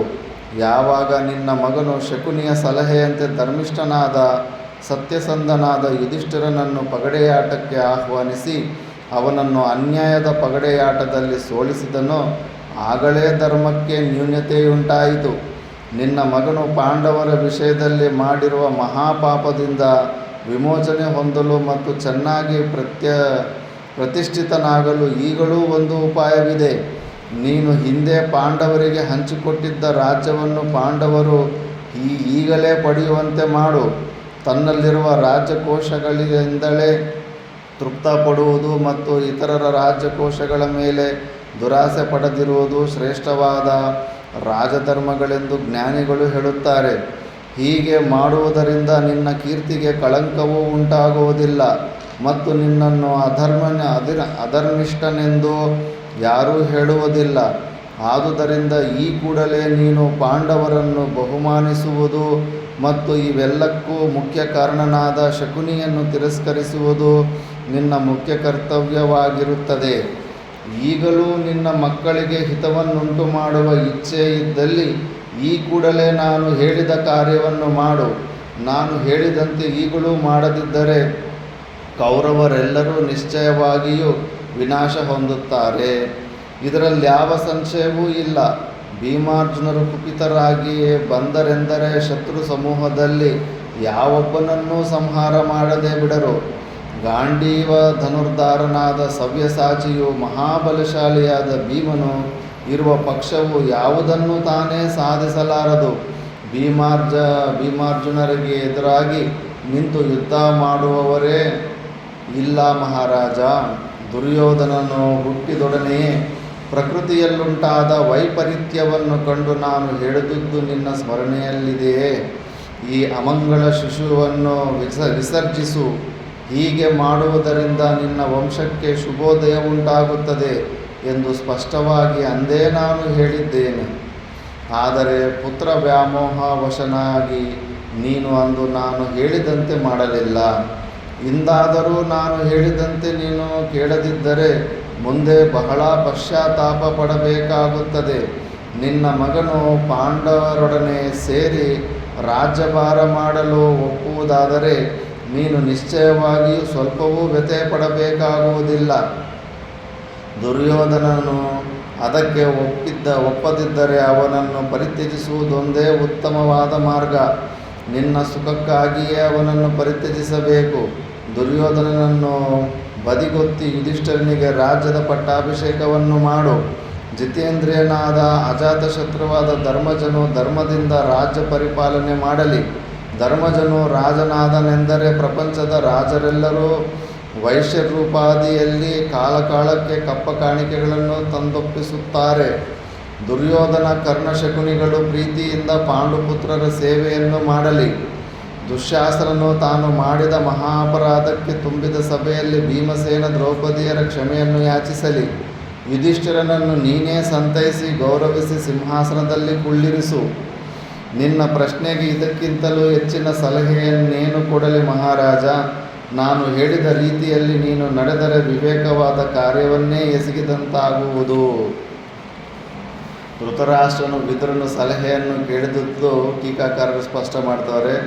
ಜನತೆಯನ್ನು ತಮ್ಮ ಕಡೆಗೆ ಸೆಳೆದುಕೊಳ್ಳುವುದು ಹೇಗೆ ಮತ್ತು ಪ್ರಜೆಗಳಿಗೆ ಕೌರವರ ಮೇಲೆ ಪ್ರೀತಿ ವಿಶ್ವಾಸಗಳು ಬೆಳೆಯಬೇಕಾದರೆ ಅನುಸರಿಸಬೇಕಾದ ಕಾರ್ಯಕ್ರಮಗಳೇನು ಎಂಬುದನ್ನು ತಿಳಿಯುವುದಕ್ಕಾಗಿ ಪಾಂಡವರನ್ನು ಪುನಃ ಕರೆತಂದು ಅವರಿಗೆ ರಾಜ್ಯವನ್ನೊಪ್ಪಿಸುವ ಆಶಯವು ಧೃತರಾಷ್ಟ್ರನಿಗಿರಲಿಲ್ಲ. ವಿಧಿ ನಿಯಮದಂತೆ ಪಾಂಡವರು ಕಾಡಿಗೆ ಹೋದರೆಂದು ಧೃತರಾಷ್ಟ್ರನು ನಿರಾತಂಕನಾಗಿದ್ದನು. ವಿದುರನು ಹೇಳಿದ ಆ ಕೆಲಸ ಯಾರೂ ಮಾಡೋಕ್ಕಾಗಲ್ಲ. ಯಾರ ಮೇಲೆ ಜಗಳ ಆಡಿ ಯಾರ ನಾಶವನ್ನು ಕೋರ್ಕೊತಾ ಇರ್ತಾರೆ ಅಂಥವ್ರ ಹತ್ರ ಹೋಗಿ ಕ್ಷಮೆ ಕೇಳೋದಕ್ಕಾಗುತ್ತಾ? ಅದು ಹೋಗಿ ದುರ್ಯೋಧನ ಕ್ಷಮೆ ಕೇಳ್ತಾನೆ ಆ ಥರ ಕ್ಷಮೆ ಕೇಳು ಅಂತ ಹೇಳ್ತಾ ಇದ್ದಾನೆ ವಿದುರ. ಮತ್ತು ಅದು ಧರ್ಮರಾಜನ ರಾಜ ಮಾಡಬೇಕಂತೆ. ಆ ಧರ್ಮರಾಜನ ಕೆಳಗಡೆ ಕೌರವರೆಲ್ಲರೂ ಕೆಳಗಡೆ ಇರಬೇಕಂತೆ. ಧರ್ಮರಾಜನ ರಾಜನಾಗಿ ಸ್ವೀಕಾರ ಮಾಡೋರಾಗಿದ್ದರೆ ಅವ್ರು ಇಷ್ಟೊಂದೆಲ್ಲ ಕೆಟ್ಟ ಕೆಲಸ ಮಾಡ್ತಾನೆ ಇರೋದಿಲ್ಲ. ಅವೆಲ್ಲ ಅಸಾಧ್ಯವಾದದ್ದು ಕೆಲಸ ವಿದುರ ಹೇಳಿದಾನೆ. ಅದು ಯಾರಿಗೂ ಎಷ್ಟೋ ಧೀರ ಪುರುಷನಾದವನು ಅಂಥದಕ್ಕೆ ಒಪ್ಪೋದಕ್ಕಾಗುತ್ತೆ. ಅದರಿಂದಾಗಿ ವಿದುರನಾಡಿದ ಮಾತುಗಳು ಸತ್ಯವಾಗಿದ್ದರೂ ತನಗೆ ಕೇಳಲು ನಿಷ್ಠುರವಾಗಿದ್ದುದರಿಂದ ಧೃತರಾಷ್ಟ್ರನಿಗೆ ಕೋಪವೇ ಬಂದಿತು. ವಿದುರನನ್ನು ಕುರಿತು ಗಡುಸಾದ ಧ್ವನಿಯಲ್ಲೇ ಹೇಳಿದನು, ವಿದುರ, ನೀನು ಇದೇ ಮಾತುಗಳನ್ನೇ ಅಂದಿನ ದಿನ ಸಭಾಮಂದಿರದಲ್ಲಿಯೂ ಹೇಳಿದುದು ನಿಜ. ಆದರೆ ನಿನ್ನ ಮಾತುಗಳು ಪಾಂಡವರಿಗೆ ಹಿತಕರವಾಗಿಯೂ ನಮಗೆ ಅಹಿತಕರವಾಗಿಯೂ ಇದ್ದವು. ಈ ಕಾರಣದಿಂದಲೇ ನನ್ನ ಮನಸ್ಸು ನಿನ್ನ ಸಲಹೆಗೆ ಒಪ್ಪಿಗೆಯನ್ನೀಯಲಿಲ್ಲ. ಈಗಲೂ ಅದೇ ಮಾತುಗಳನ್ನು ದೃಢೀಕರಿಸಿ ಹೇಳುತ್ತಿರುವೆ ಏಕೆ? ನೀನು ಪಾಂಡವರ ವಿಷಯವಾಗಿ ಪದೇ ಪದೇ ಹೇಳಿದುದನ್ನೇ ಹೇಳುತ್ತಿರುವುದನ್ನು ನೋಡಿದರೆ ನೀನು ಪಾಂಡವರ ಪಕ್ಷಪಾತಿ ಎಂದು ನಮಗೆ ಹಿತ ಬಯಸುವವನ್ನಲ್ಲವೆಂದು ನಿಶ್ಚಯಿಸಬೇಕಾಗಿದೆ. ಸತ್ಯ ಹೇಳಿದ್ರೆ ಹಂಗಿರುತ್ತೆ. ಯಾವತ್ತೇ ಆಗಲಿ ದುರ್ಯೋಧನನನ್ನು ಪರಿತ್ಯಜಿಸಬೇಕೆಂದು ಬಾರಿಗೂ ಹೇಳುತ್ತಿರುವೆ. ಎಲ್ಲ ಆಶ್ರಮಗಳು ಕೂಡ ಅಷ್ಟೇ. ಇಬ್ಬರು ಜಗಳ ಮಾಡ್ಕೊಂಡು ಬಂದರೆ ಒಬ್ಬನ ಬಗ್ಗೆ ಮಾತಾಡಿದ್ರೆ ಆಗೋಯ್ತು, ಇನ್ನೊಬ್ಬರು 100% ಡಿಸೈಡ್ ಮಾಡಿಬಿಡ್ತಾನೆ, ಗುರುಗಳಿಗೆ ಇವನ ಮೇಲೇ ಪ್ರೀತಿ ಜಾಸ್ತಿ, ನನ್ನ ಮೇಲೆ ಪ್ರೀತಿ ಇಲ್ಲ ಅಂತ. ಹೌದು, ಧರ್ಮವನ್ನು ಮುಂದೆ ಇಟ್ಟುಕೊಂಡು ಗುರುಗಳು ಯಾವುದೋ ಒಂದು ನಿರ್ಣಯ ಕೊಡಬೇಕಾಗುತ್ತೆ.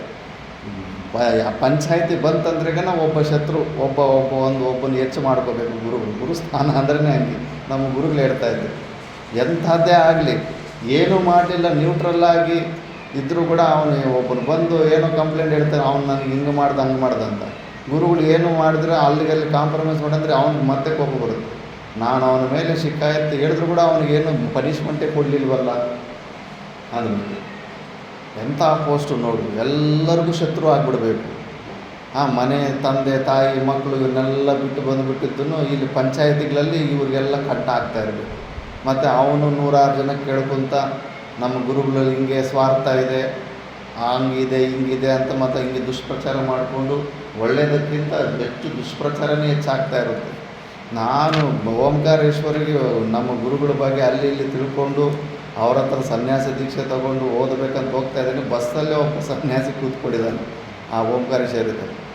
ಅವನೇ ನಮ್ಮ ಗುರುಗಳ ಬಗ್ಗೆ ಎಲ್ಲ ಕೆಟ್ಟದಾಗಿ ಎಲ್ಲ ತುಂಬಿಸ್ಬಿಟ್ಟ ತಲೆಯನ್ನು. ನಾನು ದೇವರೇ, ಏನಪ್ಪ ಪ್ರಪಂಚದಲ್ಲಿ ಯಾರ ಮೇಲೇನೂ ಶ್ರದ್ಧೆ ಬರ್ದಿರನೇ ಎಂಥ ಇದು ನೋಡು ಅಂದ್ಬಿಟ್ಟು. ಯಾರ ಹತ್ರ ನಾನು ಗುರು ಮಾಡ್ಕೋಬೇಕು, ದೀಕ್ಷೆ ತಗೋಬೇಕು, ಸನ್ಯಾಸ ತಗೋಬೇಕು ಏನೇನು ಹೇಳ್ತಾನೆ.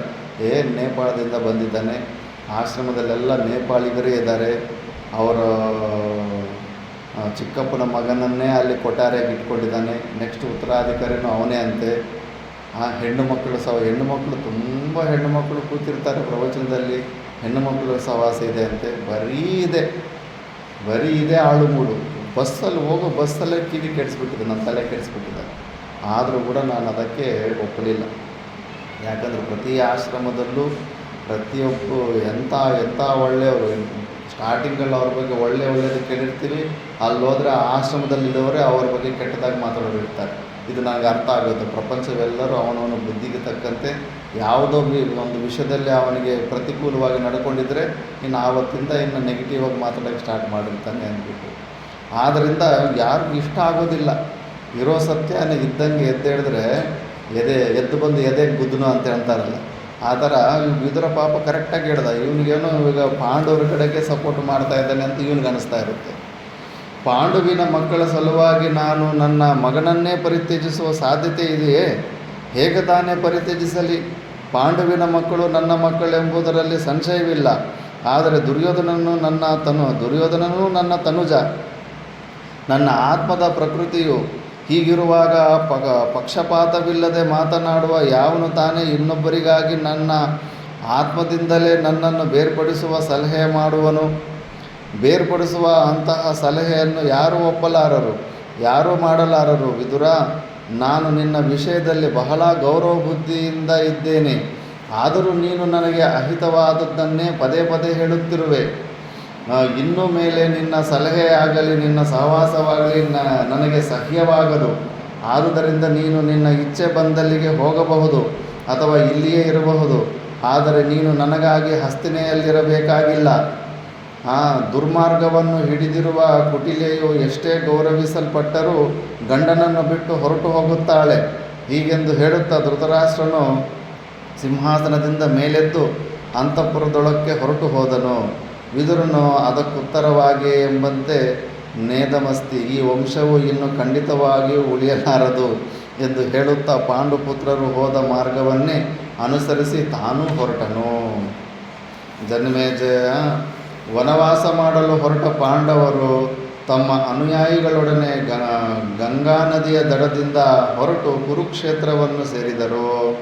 ಕುರುಕ್ಷೇತ್ರದಲ್ಲಿದ್ದ ಸರಸ್ವತಿ, ದುಷದ್ವತಿ, ಯಮುನಾ ನದಿಗಳಲ್ಲಿ ಮಿಂದು ನಿತ್ಯ ನೈಮಿತ್ತಿಕ ಕರ್ಮಗಳನ್ನು ಮುಗಿಸಿ ಅಲ್ಲಿಂದ ಮುಂದೆ ಪಶ್ಚಿಮಾಭಿಮುಖವಾಗಿ ಹೊರಟು ಅನೇಕ ಕಾಡುಗಳನ್ನು ದಾಟಿದ ನಂತರ ಸರ್ವಋಷಿ ಸೇವ್ಯವಾದ ಕಾಮ್ಯಕ ವನಕ್ಕೆ ಬಂದರು. ಕಾಮ್ಯಕ ವನವು ಸರಸ್ವತಿ ನದಿಯ ತೀರದಲ್ಲಿರುವ ಬಹು ಸುಂದರವಾದ ವನ. ನಾನಾ ವಿಧವಾದ ಪಕ್ಷಿಗಳಿಂದಲೂ ಜಿಂಕೆ, ಸಾರಂಗ ಮೊದಲಾದ ಸಾಧು ಪ್ರಾಣಿಗಳಿಂದಲೂ ನಿಬಿಡವಾಗಿದ್ದ ಆ ಸುಂದರ ವನದಲ್ಲಿ ಪಾಂಡವರು ಅಲ್ಲಿ ವಾಸವಾಗಿದ್ದ ಋಷಿ ಶ್ರೇಷ್ಠರಿಂದ ಪುರಸ್ಕೃತರಾಗಿ ಸಮಯಗಳಲ್ಲಿ ಅವರುಗಳಿಂದ ಪಡಿಸಲ್ಪಟ್ಟವರಾಗಿ ಕಾಲ ಕಳೆಯುತ್ತಿದ್ದರು. ಪಾಂಡವರನ್ನು ಕಾಣಬೇಕೆಂಬ ಹಂಬಲದಿಂದ ಕೂಡಿದ್ದ ವಿದುರನು, ನಿನ್ನ ಇಚ್ಛೆಯಿದ್ದೆಡೆಗೆ ಹೋಗು ಎಂದು ಧೃತರಾಷ್ಟ್ರನು ಹೇಳಿದೊಡನೆಯೇ ಶೀಘ್ರಗಾಮಿಗಳಾದ ಕುದುರೆಗಳನ್ನು ಕಟ್ಟಿರೋ ರಥವನ್ನು ಹತ್ತಿ ಕಾಮ್ಯಕವನದ ಕಡೆಗೆ ವೇಗವಾಗಿ ಬಂದನು. ಧರ್ಮಜನು ದ್ರೌಪದಿ, ಭೀಮಾರ್ಜುನ, ನಕುಲ, ಸಹದೇವಾದಿಗಳೊಡನೆಯೂ ಮತ್ತು ಬ್ರಾಹ್ಮಣರೊಡನೆಯೂ ಕುಳಿತಿರುವುದನ್ನು ರಥದ ಮೇಲೆ ಕುಳಿತಿದ್ದ ವಿದುರನು ದೂರದಿಂದಲೇ ನೋಡಿದನು. ಸತ್ಯಸಂಧನಾದ ಯುಧಿಷ್ಠಿರನು ವಿದುರನ ರಥದ ಪತಾಕೆಯನ್ನು ದೂರದಿಂದಲೇ ನೋಡಿ ರಥದಲ್ಲಿ ಬರುತ್ತಿರುವವನು ವಿದುರನೆಂದೇ ನಿಶ್ಚಯಿಸಿ ಕಾತರನಾಗಿ ಭೀಮನಿಗೆ ಹೇಳಿದನು. ಭೀಮಸೇನ, ವಿದುರನು ಮತ್ತಾವ ವಾರ್ತೆಯನ್ನು ತಂದಿರುವನೋ ತಿಳಿಯದಲ್ಲ. ಶಕುನಿಯಿಂದ ಕಳುಹಿಸಲ್ಪಟ್ಟವನಾಗಿ ಪುನಃ ನಮ್ಮನ್ನೇ ಜೂಜಾಟಕ್ಕೆ ಆಹ್ವಾನಿಸಲು ಬಂದಿರಬಹುದೇ? ನಮ್ಮಲ್ಲಿ ಈ ಉಳಿದಿರುವ ಆಯುಧಗಳನ್ನು ಜೂಜಾಟದ ಮೂಲಕ ಅಪಹರಿಸಲು ಕ್ಷುದ್ರಬುದ್ಧಿಯ ಶಕುನಿಯು ನಿಶ್ಚಯಿಸಿರಬಹುದೇ? ಭೀಮಸೇನ, ಯಾರಿಂದಲಾದರೂ ಜೂಜಾಟಕ್ಕೆ ಬಾ ಎಂದು ಆಹ್ವಾನಿತನಾದರೆ ನಿರಾಕರಿಸಲು ಖಂಡಿತವಾಗಿಯೂ ನಾನು ಅಸಮರ್ಥನು. ಒಂದು ವೇಳೆ ಪುನಃ ಜೂಜಾಟಕ್ಕೆ ಹೋಗಬೇಕಾಗಿ ಬಂದು ಗಾಂಡೀವನನ್ನು ಪಣವನ್ನಾಗಿಟ್ಟು ಸೋತ ಪಕ್ಷದಲ್ಲಿ ನಮಗೆ ಪುನಃ ರಾಜ್ಯ ಪ್ರಾಪ್ತಿಯಾಗುವುದು ಅಸಂಭವವೇ ಸರಿ. ಗಾಂಡೀವವಿಲ್ಲದೆ ರಾಜ್ಯ ಪ್ರಾಪ್ತಿಯು ಖಂಡಿತವಾಗಿಯೂ ಸಾಧ್ಯವಿಲ್ಲ. ಶಾಂತಿ ಪ್ರಿಯನಾದ ಯುಧಿಷ್ಠಿರನು ಶಾಂತಿಯಿಂದ ರಾಜ್ಯವು ಸಿಕ್ಕದಿದ್ದರೆ ಯುದ್ಧದ ಮೂಲಕವೇ ರಾಜ್ಯ ಪ್ರಾಪ್ತಿ ಎಂಬುದನ್ನು ನಿಶ್ಚಯಿಸಿದ್ದನೆಂದು ಈ ಪ್ರಕರಣದಿಂದ ತಿಳಿಯಬಹುದಾಗಿದೆ. ಆಡೋ ಮಾತದಲ್ಲಿ ಯುದ್ಧ ನಿಶ್ಚಯ ಇದೆ ಅನ್ನೋದು ಧರ್ಮರಾಜನಿಗೆ ಗೊತ್ತಾಗಿರುತ್ತೆ. ಸರ್ವಸ್ವವನ್ನು ಕಳೆದುಕೊಂಡರೂ ರಾಜ್ಯದ ಪುನಃಪ್ರಾಪ್ತಿಗೆ ಕಟ್ಟಕಡೆಯದಾಗಿ ತಮ್ಮ ಅಮೋಘವಾದ ಆಯುಧಗಳಾದರೂ ಇವೆ ಎಂಬ ದೃಢ ನಿಶ್ಚಯವು ಯುಧಿಷ್ಠಿರನಿಗಿದ್ದಿತು. ಯುಧಿಷ್ಠಿರನು ಭೀಮನೊಡನೆ ಈ ರೀತಿ ಸಂಭಾಷಣೆ ಮಾಡುತ್ತಿರುವಾಗಲೇ ವಿದುರನ ರಥವು ಬಹಳ ಸಮೀಪಕ್ಕೆ ಬಂದು ಬಿಟ್ಟಿತು. ಒಡನೆಯೇ ಪಾಂಡವರೆಲ್ಲರೂ ಮೇಲೆದ್ದು ರಥದ ಸಮೀಪಕ್ಕೆ ಹೋಗಿ ವಿದುರನನ್ನು ವಿನಯಪೂರ್ವಕವಾಗಿ ಮುಗುಳ್ನಗೆಯೊಡನೆ ಸ್ವಾಗತಿಸಿದರು. ಪಾಂಡವರಿಂದ ಸ್ವಾಗತಿಸಲ್ಪಟ್ಟ ವಿದುರನು ಅವರೆಲ್ಲರನ್ನೂ ತನ್ನ ಪಕ್ಕದಲ್ಲಿ ಕುಳ್ಳಿರಿಸಿಕೊಂಡು ಒಬ್ಬೊಬ್ಬರ ಯೋಗಕ್ಷೇಮಗಳನ್ನು ಪ್ರತ್ಯೇಕವಾಗಿ ವಿಚಾರಿಸಿದನು. ಪರಸ್ಪರ ಕುಶಲ ಪ್ರಶ್ನೆಗಳಾದ ನಂತರ ವಿದುರನು ಸ್ವಲ್ಪ ಹೊತ್ತು ವಿಶ್ರಮಿಸಿಕೊಂಡನು. ವಿದುರನೊಡನೆ ಪುನಃ ಮಾತುಕತೆಗಳು ಆರಂಭವಾದಾಗ ಯುಧಿಷ್ಠಿರನು ವಿದುರಾಗಮನದ ಕಾರಣವನ್ನು ಕೇಳಿದನು. ವಿದುರನು ಧೃತರಾಷ್ಟ್ರನಿಗೂ ತನಗೂ ಆದ ಸಂಭಾಷಣೆಗಳೆಲ್ಲವನ್ನೂ ಪಾಂಡುಪುತ್ರರಿಗೆ ವಿವರಿಸಿ ಹೇಳತೊಡಗಿದನು. ಅದು ಏನು ಅಂತ ನಾವು ನೆಕ್ಸ್ಟ್ ಕ್ಲಾಸ್ನಲ್ಲಿ ನೋಡೋಣ. ಓಂ ಪೂರ್ಣಮದಃ ಪೂರ್ಣಮಿದಂ ಪೂರ್ಣಾತ್ ಪೂರ್ಣಮುದಚ್ಯತೆ ಪೂರ್ಣಸ್ಯ ಪೂರ್ಣಮಾದಾಯ ಪೂರ್ಣಮೇವಾವಶಿಷ್ಯತೆ. ಓಂ ಶಾಂತಿ ಶಾಂತಿ ಶಾಂತಿ.